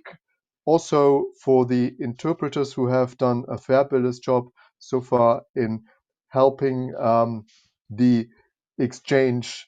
Without them, we could not have such excellent and fluent conversations. So thank you very much. See you all in 10 minutes again. Thank you. Thanks a lot.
Уважаемые коллеги, возвращаемся к нашей...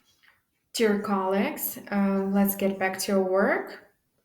We have the second part of our conference, and we are going to talk about promising examples for the future from the EU and Russia. Very promising title. So right now we are going to the south of Russia. We are going to be talking about the trends and initiatives and challenges in advancing energy efficiency and sustainable material use in the building sector, a perspective from the regions. So it's a little different. The formulation of the topic is a little different. Vladimir Parshakov will be the next speaker, who works at the Russian Energy Agency of the Ministry of Energy of the Russian Federation. And he manages projects related to the development of small distributed energy. In 2012, under his leadership, the concept of smart energy saving, energy efficient, environmentally friendly housing construction was developed. He worked in more than 100 projects with using of environmentally friendly materials in different regions in Russia. In 2013, he was awarded a gold medal of the European Quality Standard for effective promotion of international standards and management. He's also a member of Russian Academy of Sciences, Scientific Council on Renewable and Alternative Energy Sources. He's an expert of the Ministry of Energy and the Ministry of Science and Higher Education of the Russian Federation in the field of energy efficiency. Vladimir Parshakov, the perspective from the regions. Good day, dear colleagues, ladies and gentlemen. I would like to provide you with some aspects of our work connected with local and regional initiatives with successful campaigns and projects. And we would like to talk about our contribution to decarbonization of our country. Every person dreams of their own home, a house in which he will be cozy, comfortable, and warm. And this comfort attracts us. And we would like to go back to such a house. First of all, for the first time in Russian Federation, the development of this industry is sorry, who will show your slides? We cannot see your slides, unfortunately. Just a minute. We'll arrange this.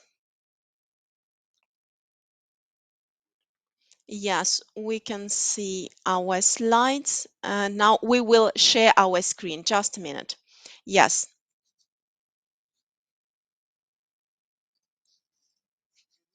Can you see our slides now?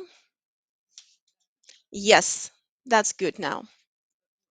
So, our construction industry development is for the first time directed towards the comfort and safety of our people and living in harmony with our environment, and also to provide for sustainable development of society. So the total volume of housing is about 767.4 million square meters square,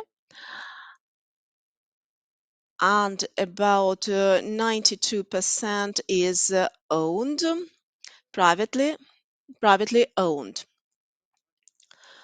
So we spend a third of our lives at home. In today's world, it's very important for us that our house is built with sustainable materials. It requires modern engineering systems.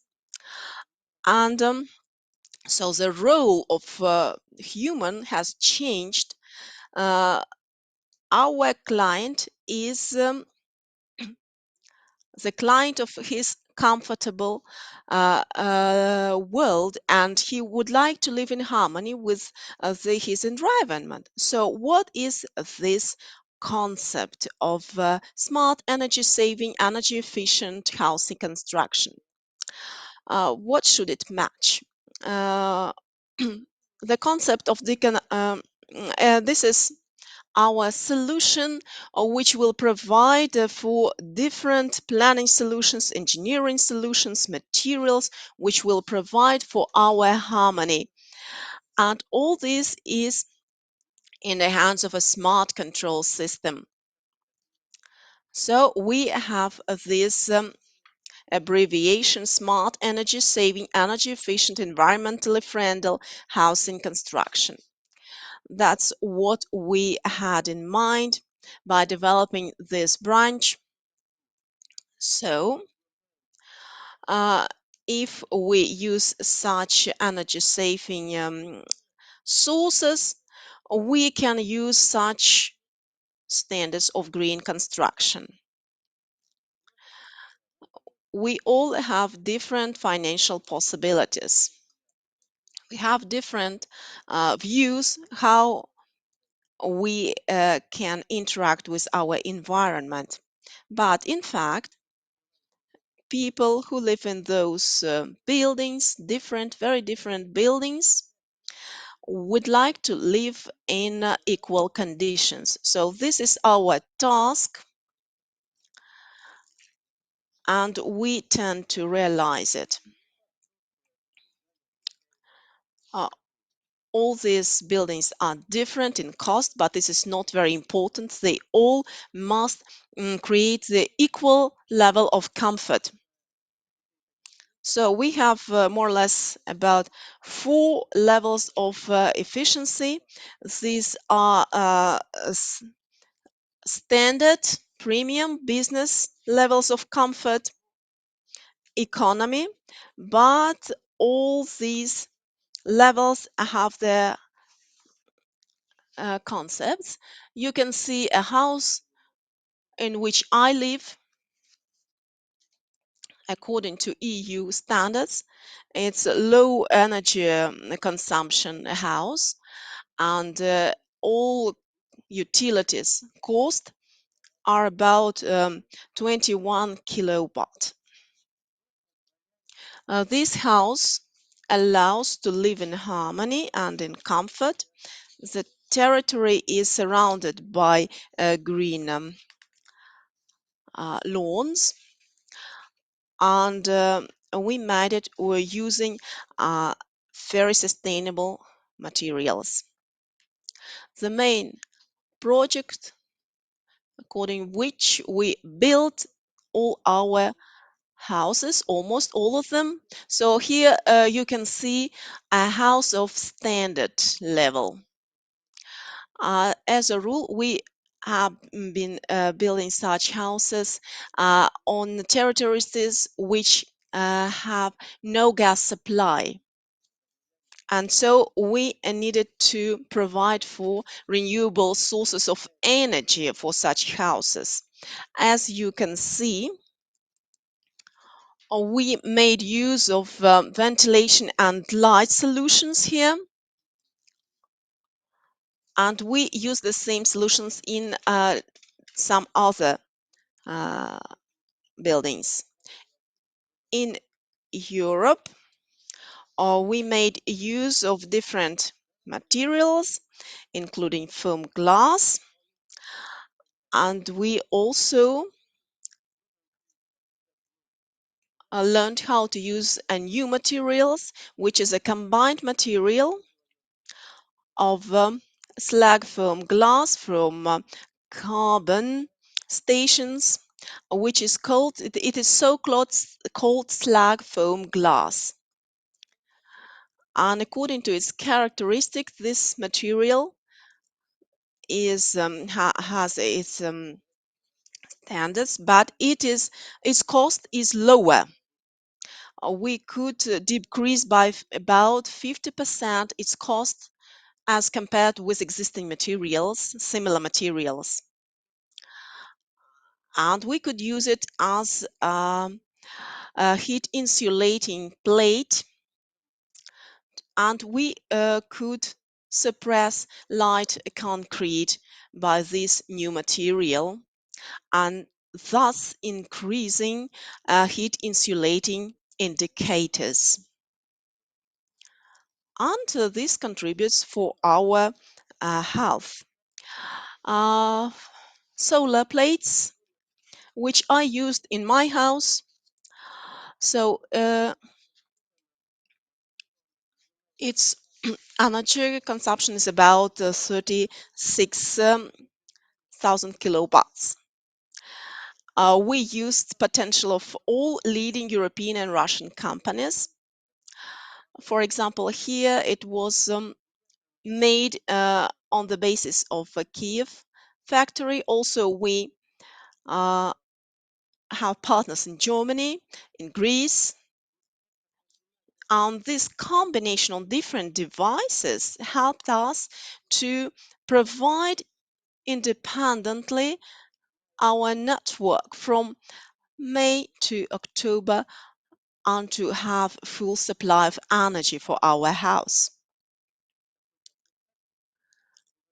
And so from February 2014, you can see I made a saving of 25,000 kilos of CO2 avoided. This is my personal contribution to the processes of decarbonization. If we could have such indicators on every house, you can imagine how this process could change our life to the best. So we need to make use of such technologies while building every kind, every sort of buildings. This refers to all kinds of technologies. You can see that we made use of German technologies, and we made use not only existing materials but thermic panels. This house is insulated all over its walls from roof to the grounding, and the quality of such technology is much improved.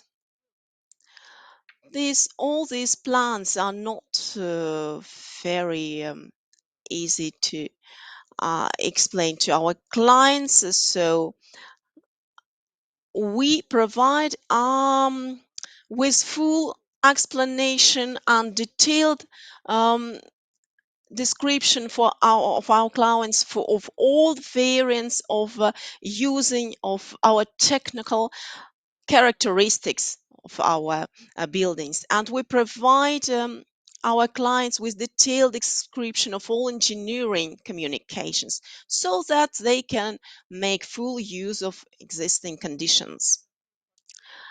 So this approach can help our clients to make full use of all the potential of our houses. So, how to assess the level of companies that are engaged in energy efficient housing construction? What company should we choose? What indicators can we compare? There are a number of simple criteria for this. So, in our projects, we can provide energy savings of up to 50% in winter and up to 75% in summer. This is very good saving of GHG emissions reduce. We provide alternative energy sources up to 50% and the reuse of waste up to 90% also. This is also our contribution to decarbonization process. And of course, we can provide 100% of automation of energy management process. Now we can control many processes with our smartphone, but as in the same way we can control and manage our house. So another example of what has been told, I would like to talk about one of our company, Bogatyr, situated in Novocherkassk city, company managing housing stock, and in 2020 became the winner of the all Russian competition of the best practices for managing apartment buildings. Yes, it was a long way to perfection, but thanks to green technologies and the use of renewable energy, the cost of paying for housing and utilities was reduced by 2.3 times. They installed many modern facilities, including solar plants and uh, many different facilities. People living in this building can make use of all these modern facilities, and people living in this house pay 2.3 times less for their utilities. So, to summarize, I would like to say that all people are equal, and we would like to live in harmony with our environment and in comfort. So, the society should strive for social equality. And solving these problems is the main task of the authorities in the field of sustainable development. And in this relation, I would like to wish that all we could live in harmony, in happiness and success. Stay safe, stay happy, and it's very important in our difficult time of pandemic. Thank you very much. Thank you very, very much for such an optimistic message and your best good wishes. Please don't leave us. We'll go back to you with our questions. Yes, we will have a Q&A session at the end of this session after the three presentations through which we are going now in one go. And I'm very happy to welcome our next speaker, Martin Dakota. He is a project coordinator and a senior expert at VITO. And VITO is a research and consulting organization owned by the Flemish region in Belgium, but you will introduce Vito yourself in some more detail. Martin has over 15 years experience in energy efficient, sustainable and smart buildings. And in fact, he worked as head of research at BPAE for many years before he moved on. I'm very happy to see you again, Martin, here today, and look forward to your presentation about the Open Innovation Living Labs for Positive Energy Neighborhoods, a very cutting edge topic and a project funded by the European Union. So the floor is yours, Martin, for the next 15 minutes. Okay. Thank you very much, Oliver. I think you all should hear me and see my screen. It was indeed very good times collaborating together at BPAE, Oliver, and now indeed I'm working for Vito Energyville, which is a research organization where we cover mainly energy technologies and building related aspects. But I'm here speaking today as coordinator of the Open Lab project, which has the challenge to actually develop 3 innovative living labs from a positive energy neighborhood perspective, and this within an existing urban context. So it started in October, so we are quite fresh there, if I may say so. And before I dive into what we as a project will do, just a small context on the challenge that we all face. And the more I hear about Russia, I think we face the same challenges. So we are aware that not only in Belgium, but across Europe, as good as all buildings still need to undergo an energy renovation by 2050. That means that you need to renovate every year 3% into a deep energy renovation approach. That is one.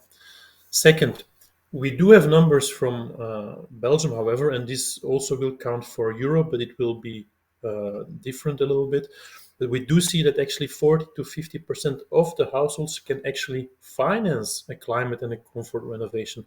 So that means that financing is a very important barrier, but for sure not the only barrier.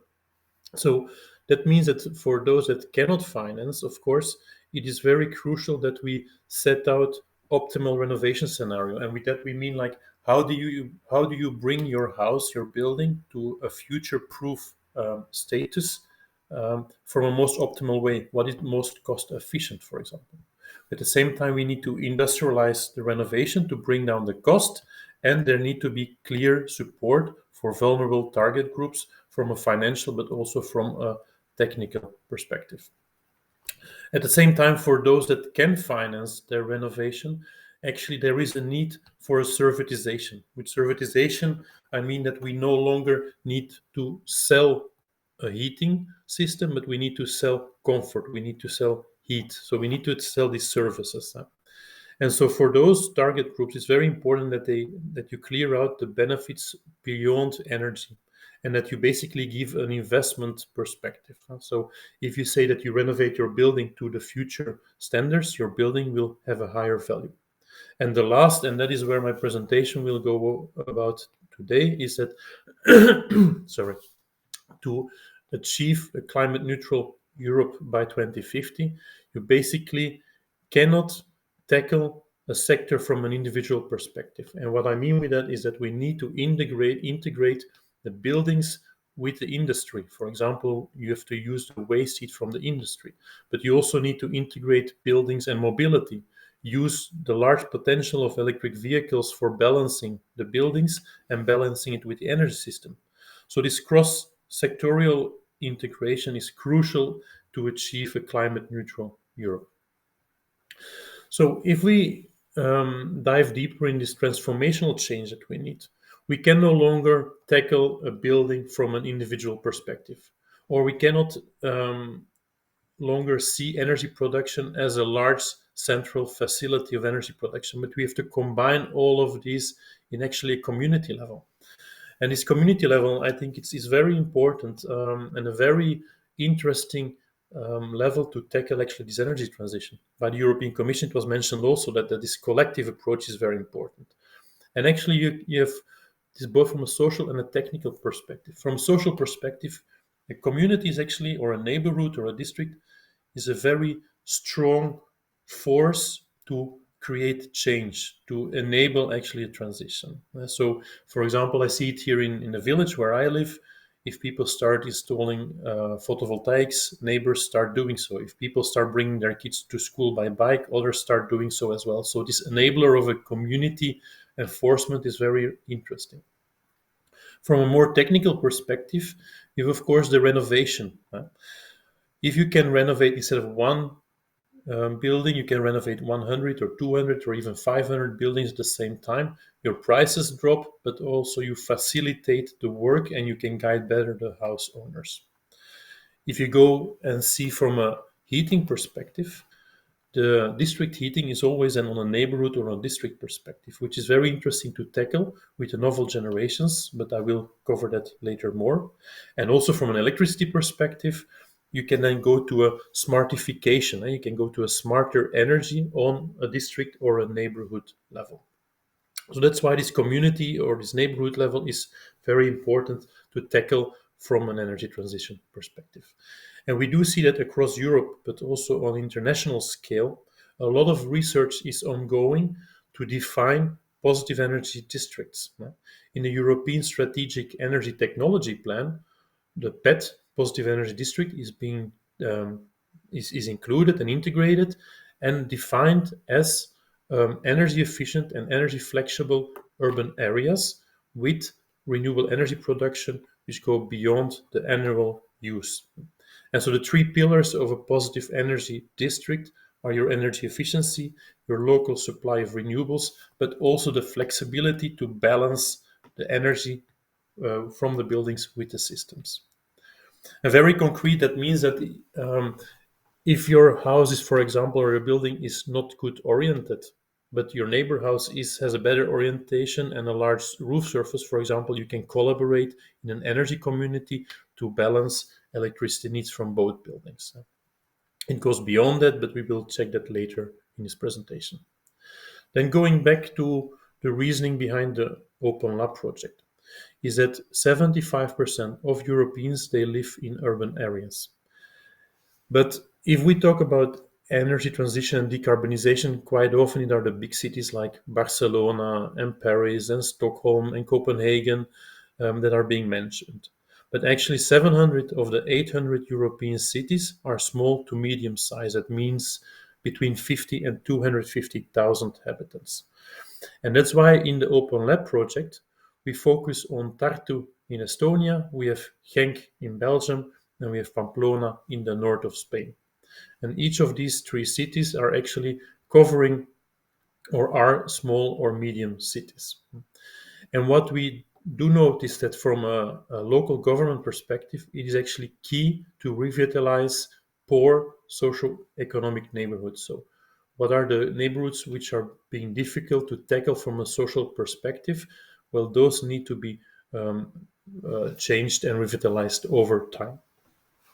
And so therefore, we approach it in the project with these three aspects, which also clarify the naming, Open Lab. So first of all, we will develop positive energy neighborhood in existing urban context. So we will not develop new areas. We take the existing areas and we change it over time towards positive energy level. That's one. Second, we do this from an open innovation approach. This open innovation approach, it means that there is a collaboration between different industry partners, research, but also the local communities and the citizens. So we develop actually solution packages which can be put on the market from a larger global perspective. That means that we no longer will offer a single heat pump, but we will offer a service from a heat pump linked to a district heating, connected to charging stations for electric mobility and so on. And these three projects will not only be pilot projects where we will show that it can work, but it will be a living lab area. And this means that it is a real life test environment where new technologies and new services can continuously be tested. So we do have three open innovation living labs. We also have three different settings. On the left hand, you see the apartment buildings that will be tackled in Tartu in Estonia, which are 9-floor apartment buildings, where the main focus will be on a industrialized building envelope, integrating different services. So not only including insulation and facade material, but also including building integrated photovoltaics, ventilation systems, and so on, and balancing actually the heat through the district heating system. In Genk, we focus actually on a single-family housing neighborhood that used to be a former coal mine village, which is actually linked to a sandbox area. A sandbox area is where we have more freedom with current energy regulation, for example, to test energy communities, which are normally not possible under the current legislation. And that we do actually basically to modify and change energy legislation. In Pamplona, in Spain, we actually combine the renovation of a tertiary, of a commercial building, with a social housing, because in the commercial building will have actually an excess of renewables due to photovoltaics, and there will be an exchange with the social housing. So we will, for each of them, find optimal energy pathways to bring this to positive energy level on annual basis. We encounter there three challenges. And the first, or more than three actually, but the first challenge that I would like to point out of the three is how we integrate all these technologies. And the main message I would like to give here is that your buildings need to be energy efficient, because without a low energy demand, you cannot switch to efficient heating technologies as heat pumps or low temperature district energy systems. It is also more difficult to balance or use your buildings to balance actually with the energy system. So up to this cost efficient and industrialized renovation of the building envelope, we then foresee photovoltaic thermal, building integrated photovoltaics, but we also have a smart local energy grid. And so with novel generation of district heating, where we have, for example, 18 to 20 degrees of water running through the pipes. So it means that actually winter and summertime, it can be used to cool down the buildings. We have energy storage through electricity, but also heat storage, and we also use electric mobility to balance. But most important is that all of this has to be smart controlled, not only on building level, but on an entire district and neighborhood level. So, for example, how do you balance a heat pump with the excess of photovoltaics of your neighbor? So we don't balance on a single building, but we balance on a neighborhood level. The second challenge I would like to point out is how can we accelerate this in existing neighborhoods? Because for new neighborhoods, we see quite a lot of examples across Europe, but in existing neighborhoods, you have a lot of challenges. For example, the first point is, what is the best? Is it best to retrofit or best to actually destroy and reconstruct? Second, how do you handle business models for split ownership?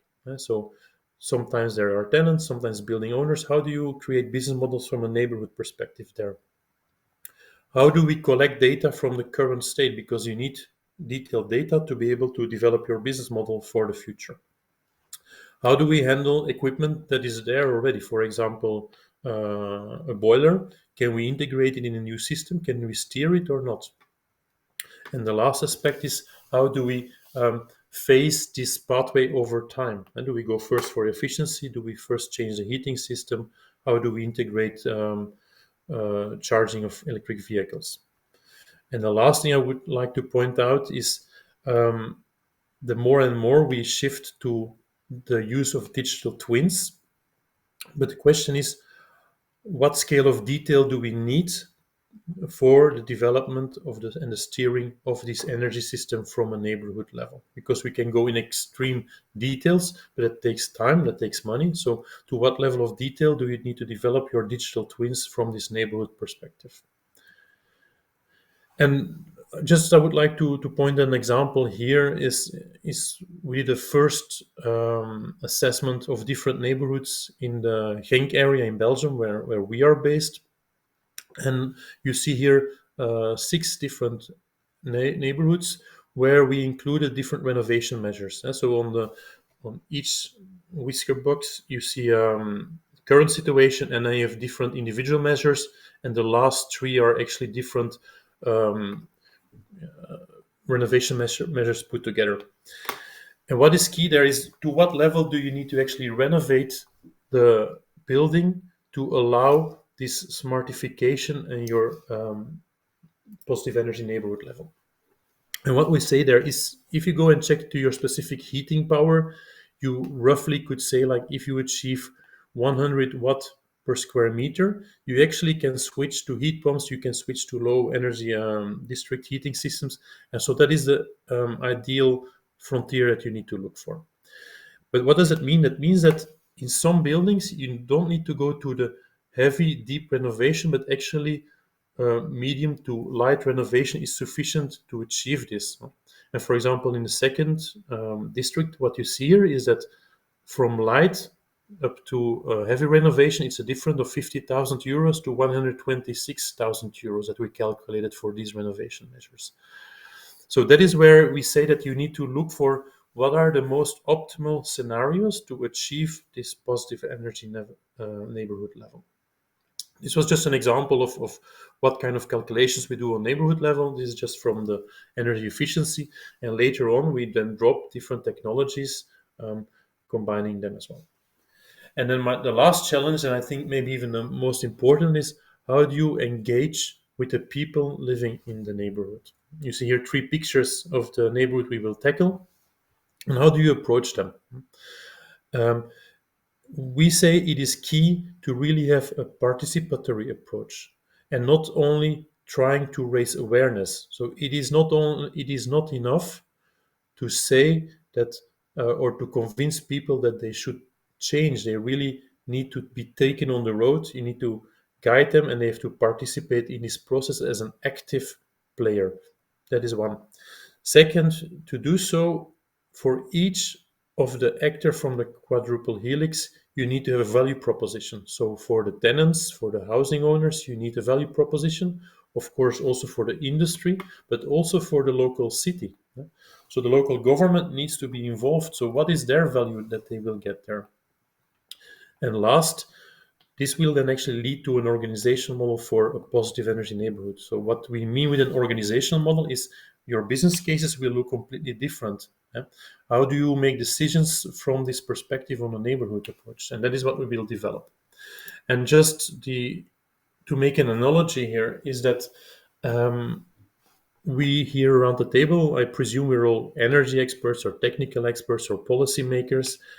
But we need to place ourselves maybe in a different situation that we are not used. So if tomorrow you wake up and you see six in a hospital and you see six faces on top of you, but they don't talk to you, they don't talk your language, they talk to each other and you cannot follow, basically you don't feel the need and the comfort on what is happening. So you need to be guided through this process, somebody explaining, somebody talking your language that is able to translate difficult technical or policy language into the language that you are used to understand. And that is key. And I think, therefore, getting back to my first slide, is that the main challenge is maybe not the financing, but the main challenge is really to convince people to step in this storyline. And I think we are doing that for now. I also would like to invite you, if you find this interesting, go ahead and take a picture. We have a newsletter available, and I hope to hear from you and answer questions if there are any. Thank you very much, and looking forward to hear from you. Thank you, Oliver. Thank you very much, Martin, for this very interesting presentation about the Open Lab experiment on energy positive neighborhoods. I'm sure there will be questions. I definitely have some, but we will cover them after the next presentation. And for the introduction of the next presentation, I will hand over to my colleague Mariana. So Mariana, over to you, please.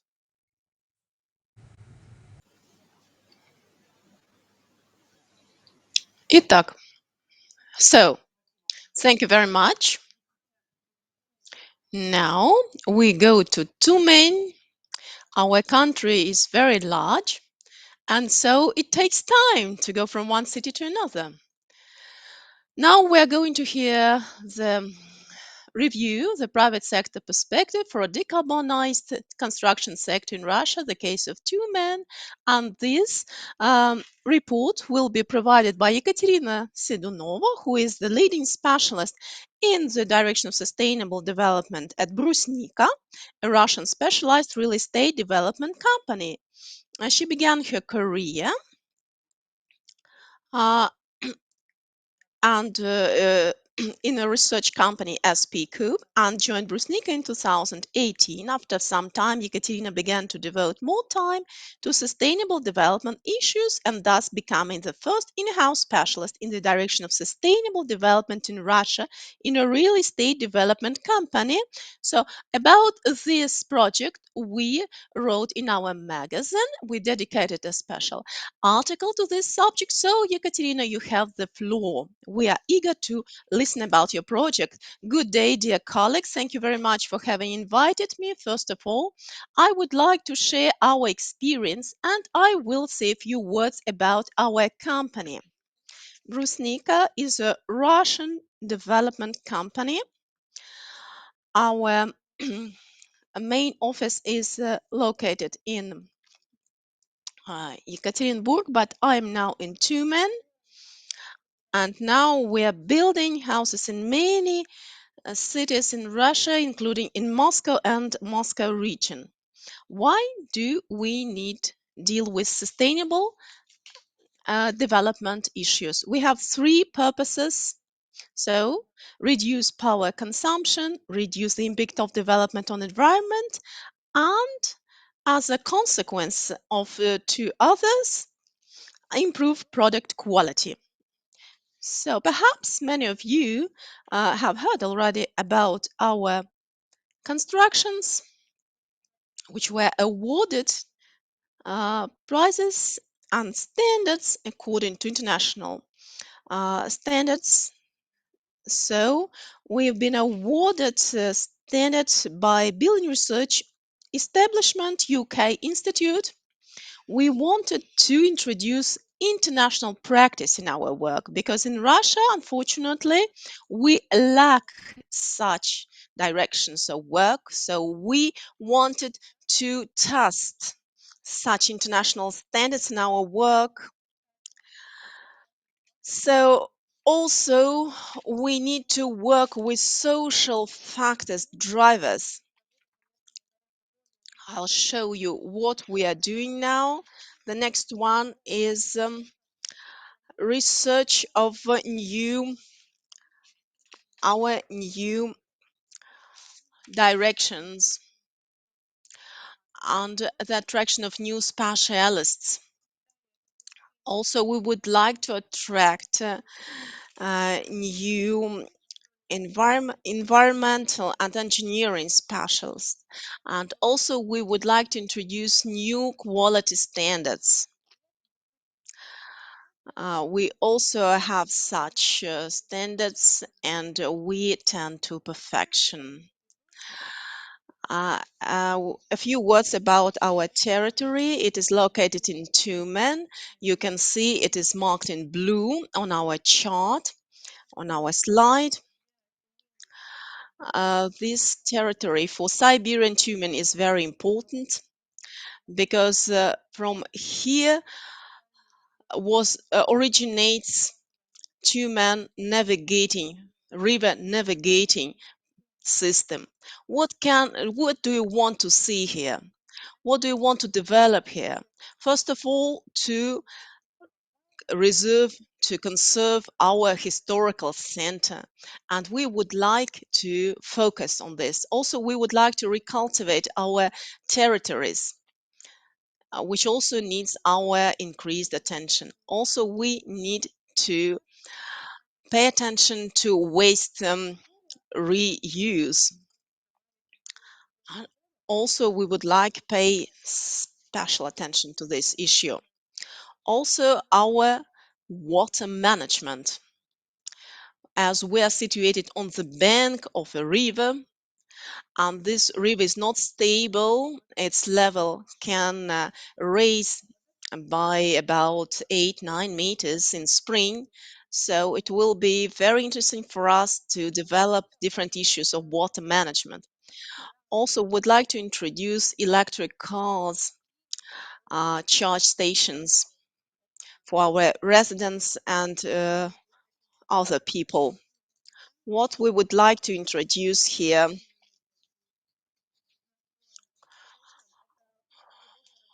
first of all, we must deal with and talk with our representative of our local authorities. Also, these include different issues of energy modeling. Also, we would like to explore different possibilities of wind energy supply, interesting economic opportunities concerning our transports, and we would like to think about our sound isolation systems and hydrology. Now, I would like to talk about our method we use right now. These are technologies we are being used now and which will be used in future. So you can see two charts here. First one is on the left side. It's a territory feature. You can see the direction of wind corridor in the open space of the building, and wind corridor in the arch, and perhaps some gas contamination. So we can face such factors. And what solution can we propose to solve these problems? We can change in building orientation. For example, we can transfer the arch to the windless part of the building. For example, we can plant large size and solitary shrubs on the windward side. It's also an alternative, and this will help us to control these wind masses on our territory. Also, how we are going to manage our water resources. I would like to talk about our individual separate case, which is separated also in two men. What do we do? What we can see that we have such possibility on our territory for water management. First of all, our priority is given to the preservation of existing landscaping and established ecosystems. We would like such ecosystem to subsist without human interference, so independently.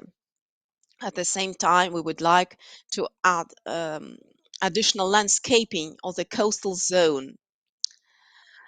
We must preserve to be inside our budget, also use our ecological approach. We must think about water processing, but first of all, we pay attention to ecological aspects. Also, we think about multifunctionality of our territory, so that our territory must be agreeable for both humans and our ecosystems. So you can see here our lake located in our uh, quarter called European. What did we have we done? First of all, we uh, talked with ecologists, hydrologists. We researched this situation, how to manage this lake, and we understood that this lake exists now in a very bad condition. We need to process to clean the water, to create favorable conditions for both nature and humans, so that we can preserve fish, birds here, create favorable conditions for the birds so that they can create their nests on the banks. Just a second, I'll try to change. Go to the next slide.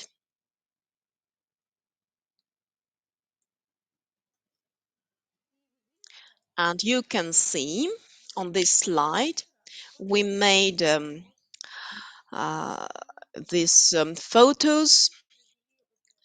This is about lake revitalization in European Quarter in Tumen.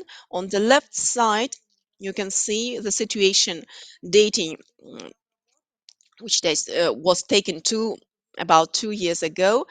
Then our ecologists made an estimate what we can do and how we can restore this site.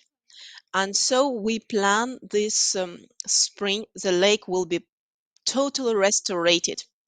Next, we are going to talk about rain gardens. We used this solution earlier only in one quarter. Now we would like to expand this solution to a maximum number of sites, taking into account different hydrologic conditions of such or such site. We must take into account ecology, economy, and sociology factors. This is an example from dating from October. We made such a rain garden in Tumen. This is Oktyabrsky region. You can see this is about vertical gardening. We made it in European Quarter in Tumen, and we wanted to see how efficient it will be from the point of view of ecology and beauty. Let's go on. On the right side, you can see our bird feeder. So all the time we install such boxes to feed our birds. Also, we would like to provide such uh, small houses for insects and also for hedgehogs. On the next slide, you can see our lighting solutions. Now we've changed it a bit, but we direct it downwards. We would like to use wooden carcasses. They are more ecologically friendly. Here we can see small architectural forms in our streets.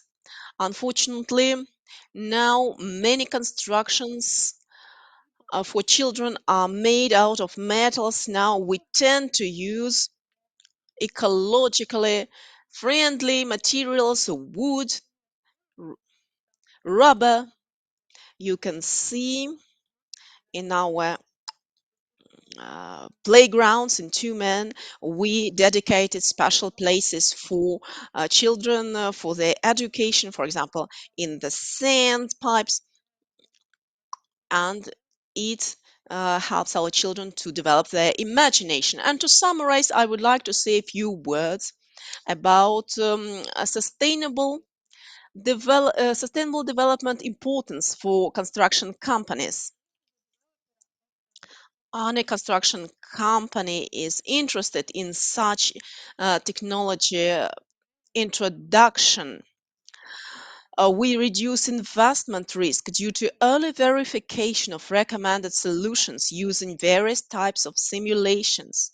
We confirm the status of a social responsible constructor and we strengthening our own brand. Also, we include our energy efficiency ratings for commercial and residential real estate. We also can increase the competitive advantages projects. And as if we talk about materials, we talk about environmentally friendly materials. We tend to create conditions for the use of cycling and electric vehicles, and we tend to create large landscaping areas. That is all. Thank you very much. Yekaterina, thank you very much. I know that you must leave us. So, a small question. You made an estimate according to the BRE Institute. Please tell us, do they have in their system such indicators which are not compatible for Russian systems? And at the same time, as you have experience with such standards, would you like to introduce something new, take into account your Russian experience? Are we talking about international standards? Yes, we do. If we talk about international BREEAM standards, it's not always very used to work with waste reuse. So it's not all the time very simple. And if we take the particular cases, for example, building underground parking, we can have such or such management problems. So we have our problem specifics. What would we like to add for BREEAM International? It's a very comprehensive standard, but perhaps we could add something in the sphere of preliminary estimate of building location. So, preliminary estimations. I think it would be good to include in BREEAM International, but it's my personal point of view. Thank you very much,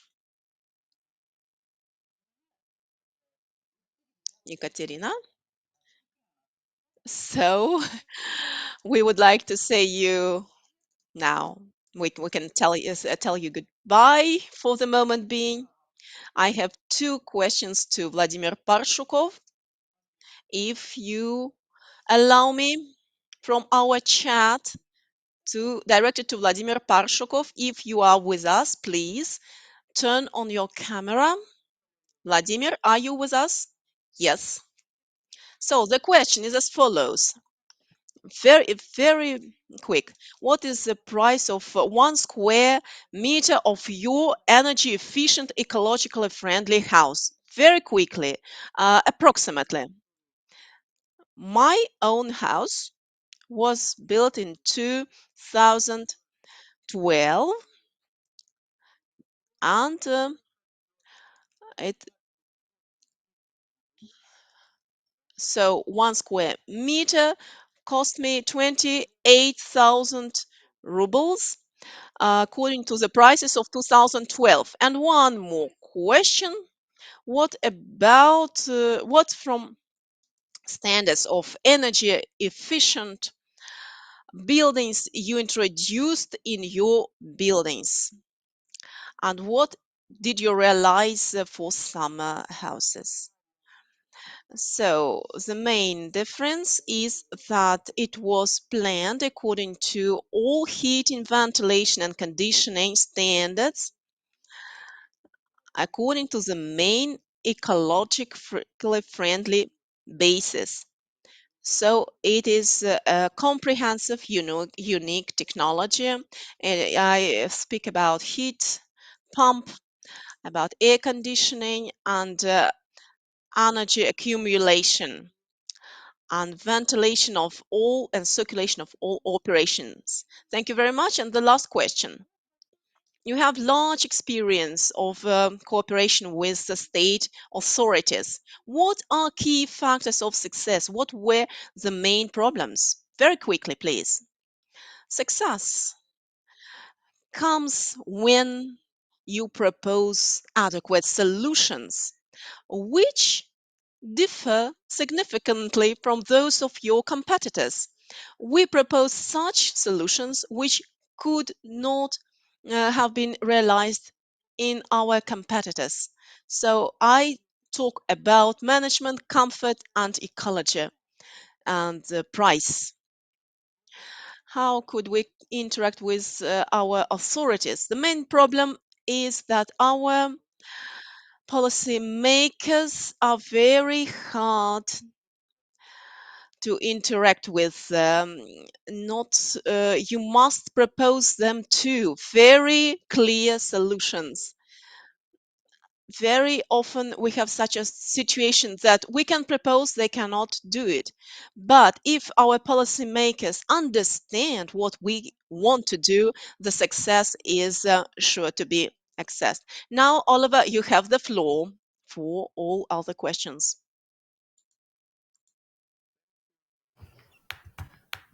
I think it is very important, as was just said, to encourage policymakers by showing them examples of what is really possible to achieve in terms of energy efficient, sustainable, and environmentally friendly, highly efficient buildings. Because these examples often simply encourage policymakers to implement the respective rules, the respective legislation to make these individual solutions a mainstream solution. I have a quick question for Martin Dakota, who spoke about the Open Innovation Living Labs for Positive Energy Neighborhoods. And Martin, are you still with us and can hear me? Yes, I hear and see Wonderful. you. Perfect. Wonderful. Martin, you presented a number of challenges of the project, and one of the challenges was that you said it's very, very important to engage with the neighborhood, with the community. I don't know whether you have already done that in these projects and whether you can talk about some initial experiences. I know the project started only relatively recently, but maybe you have some early experiences, or maybe you can talk about the detailed plans you have in doing that. No, we did indeed start with the participatory process, as we say, and we had already quite some interesting examples. Um, in a meeting we had with the house owners in Genk, for example, it was interesting to see that there were also the mayor was there as well, and suddenly people they started to almost like lay down all their frustrations. For example, they said, well, I asked to be able to put outside wall insulation to the government, which was declined because of aesthetic reasons, while my neighborhood didn't ask and did it anyway. And so this kind of tricky frustrations popped up. And this is like not at all a technical storyline. So this is really like from a policy and a social perspective that we need to guide this. And that's also the advantage, and at the same time to have the local community in the city around the table, because then we can actually gather these frustrations and guide them towards solutions. And it's not an easy job to do so, but I think that helps out.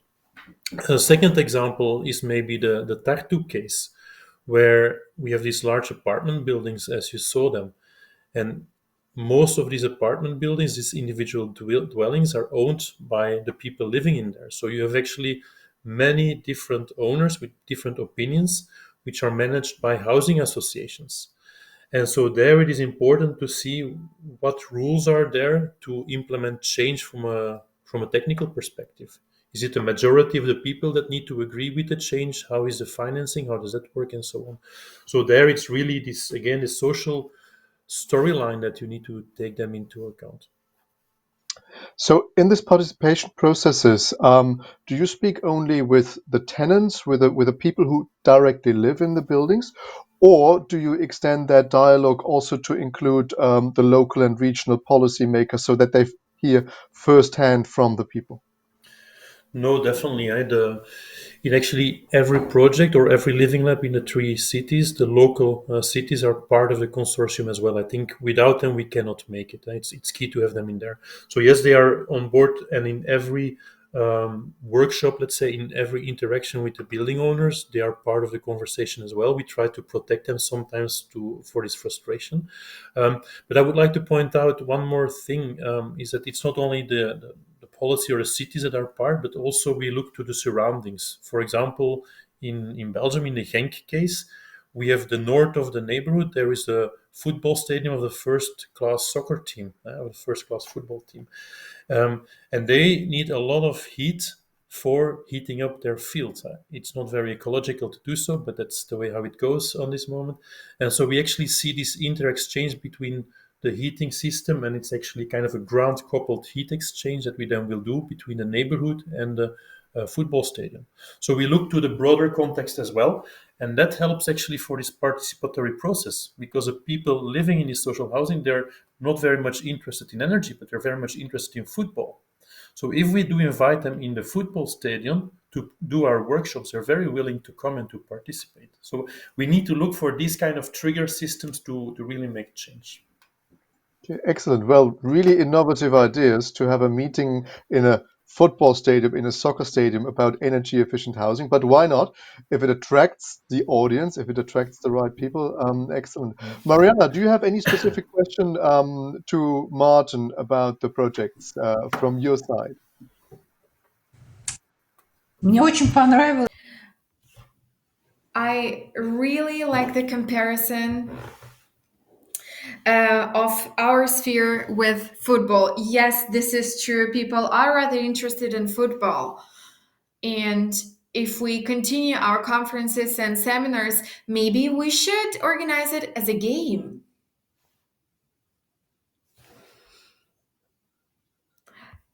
We can organize more innovative meetings, but we all know that the corona restrictions right now don't give us any other alternative than the webinars.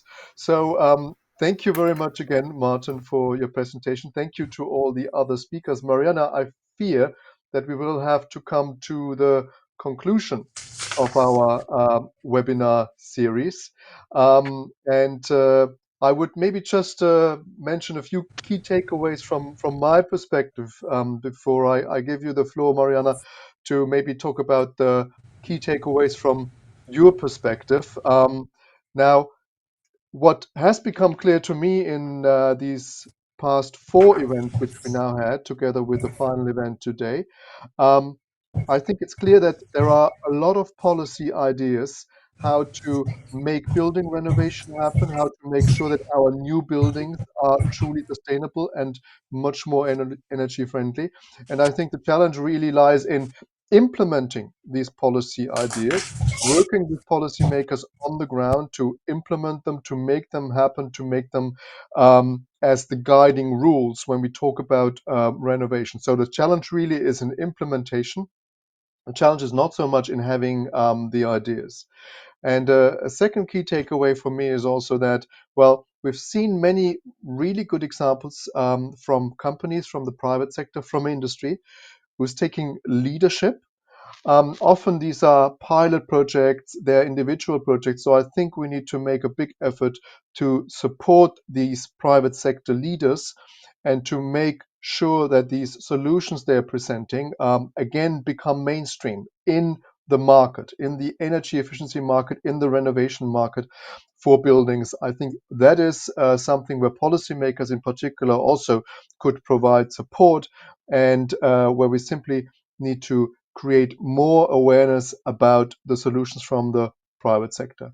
And the last key takeaway for me is that, well, this exchange was really very, very valuable. I think we have received a lot of positive feedback and interest. So we should really think about how we can continue that exchange in the future, but we'll come to that in a moment. Mariana, what are your takeaways after having had these 4 webinars? Oliver, first of all, I would definitely agree to every word that you said. Thank you. First of all, I was delighted to work with you as a team with Buildings Performance Institute of Europe. It was very nice to work with you, Oliver, personally. Also, I was delighted to work for half a year with the colleagues Sybil, Maria, and Victoria. I did learn a lot from you. Even though I do have a lot of experience of organizing conferences and research, but I have learned a lot from you. I think that our webinars and conferences also brought something new to our experts, even though they know a lot. So maybe they got a new perspective to some points. People tend to say that Europe and Russia are the same, but of course we are different. But this is good that we are different. We can learn from each other. And I am sure we have things to learn from you, like following the rules. There are technologies that we could share with Europe, and I think this would be very useful. I think the series of webinars in this final conference was very successful, and we shouldn't stop on it. During all the events, I emphasized that we have a magazine about energy efficiency, and I invited everyone, every speaker, to share ideas, articles with our readers.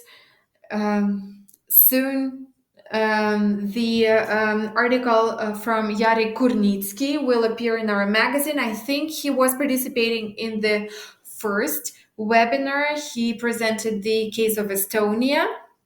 Credex, this was the project. This is very interesting for Russian readers.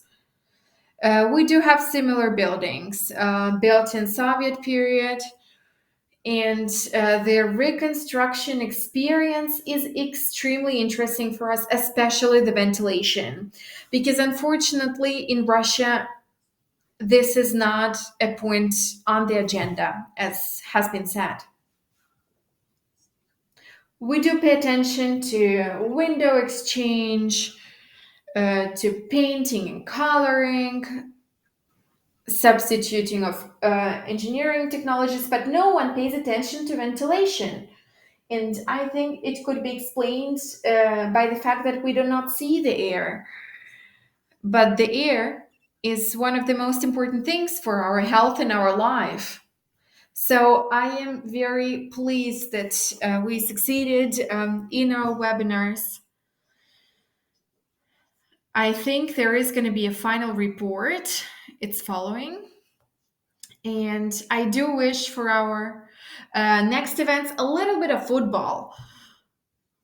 I think I think a part of a game would be nice. Oliver, thank you very much for invitation to participate. Thank you very much on behalf of AVOC. Thank you. Definitely, we will produce a final report, as you have just said, and it will be made available on, I think, your website and on BPI's website, of course. We're planning to produce that in February, so in a few weeks from now, you will be able to access it. But before that, we actually want to launch a very short survey, which will be sent out to all the participants literally within the next few days. So you will hear from us again within a few days, because we would like to collect your ideas about a potential continuation of that exchange. This webinar series is designed for the audience, everybody in the audience. And so, of course, we want to hear from the audience how this could continue. We currently cannot make any promises that we will continue, but we will certainly collect the ideas, and then we will see what we can make happen. Mariana, I wanted to thank you personally for the great collaboration. It was the first time that ABOC and BPIE worked together, but I think it went extremely well, and so it's been a great pleasure and a great experience. So thank you personally to you, but also thank you very much to everybody in your team. I know there are quite a number of people in the background who worked very hard to make this exchange happen. I also would like to thank, of course, my team on my side. There are a few colleagues who are always there in the background. You hardly hear them, you hardly see them, but they are there. Without them, we couldn't have this webinar series. So a big thank you to all my colleagues in BPIE. I also would like to thank the European Commission and the German Ministry for the Environment to fund this initiative under the Strategic Partnership for the Implementation of the Paris Agreement. And I would like to also thank the colleagues in GIZ, who is the implementing agency, who really helped us to make this happen and provided all the financial support to have this webinar series. Again, I think this event showed that there is a great need to have an exchange, and it was therefore a very valuable experience. I would like to encourage you to go back to the recordings which are available on the webinars of the earlier, which are available on the websites. Please have a look at them again. Be in touch. You know where to find us. You know where to find Mariana. I think our contact details are all well known. And with that, I would like to wish you all the best to wherever you are watching us from today, because I think we're stretching quite a large geographical zone and many, many different time zones. Stay healthy, stay safe, and I'm looking forward to seeing you all again, hopefully soon in another format. All the best. Thank you. Bye-bye. Спасибо большое, Оливер. Спасибо. Thank you very much, everyone. Thank you very much, Oliver. Thank you to every team. Thank you to every speaker. Thank you to every listener. So see you next time. And we do see each other on the 16th of February. Which you're organizing, Mariana. Very much looking forward to it. Thank you. Bye-bye. Спасибо, до свидания. Thank you. Goodbye.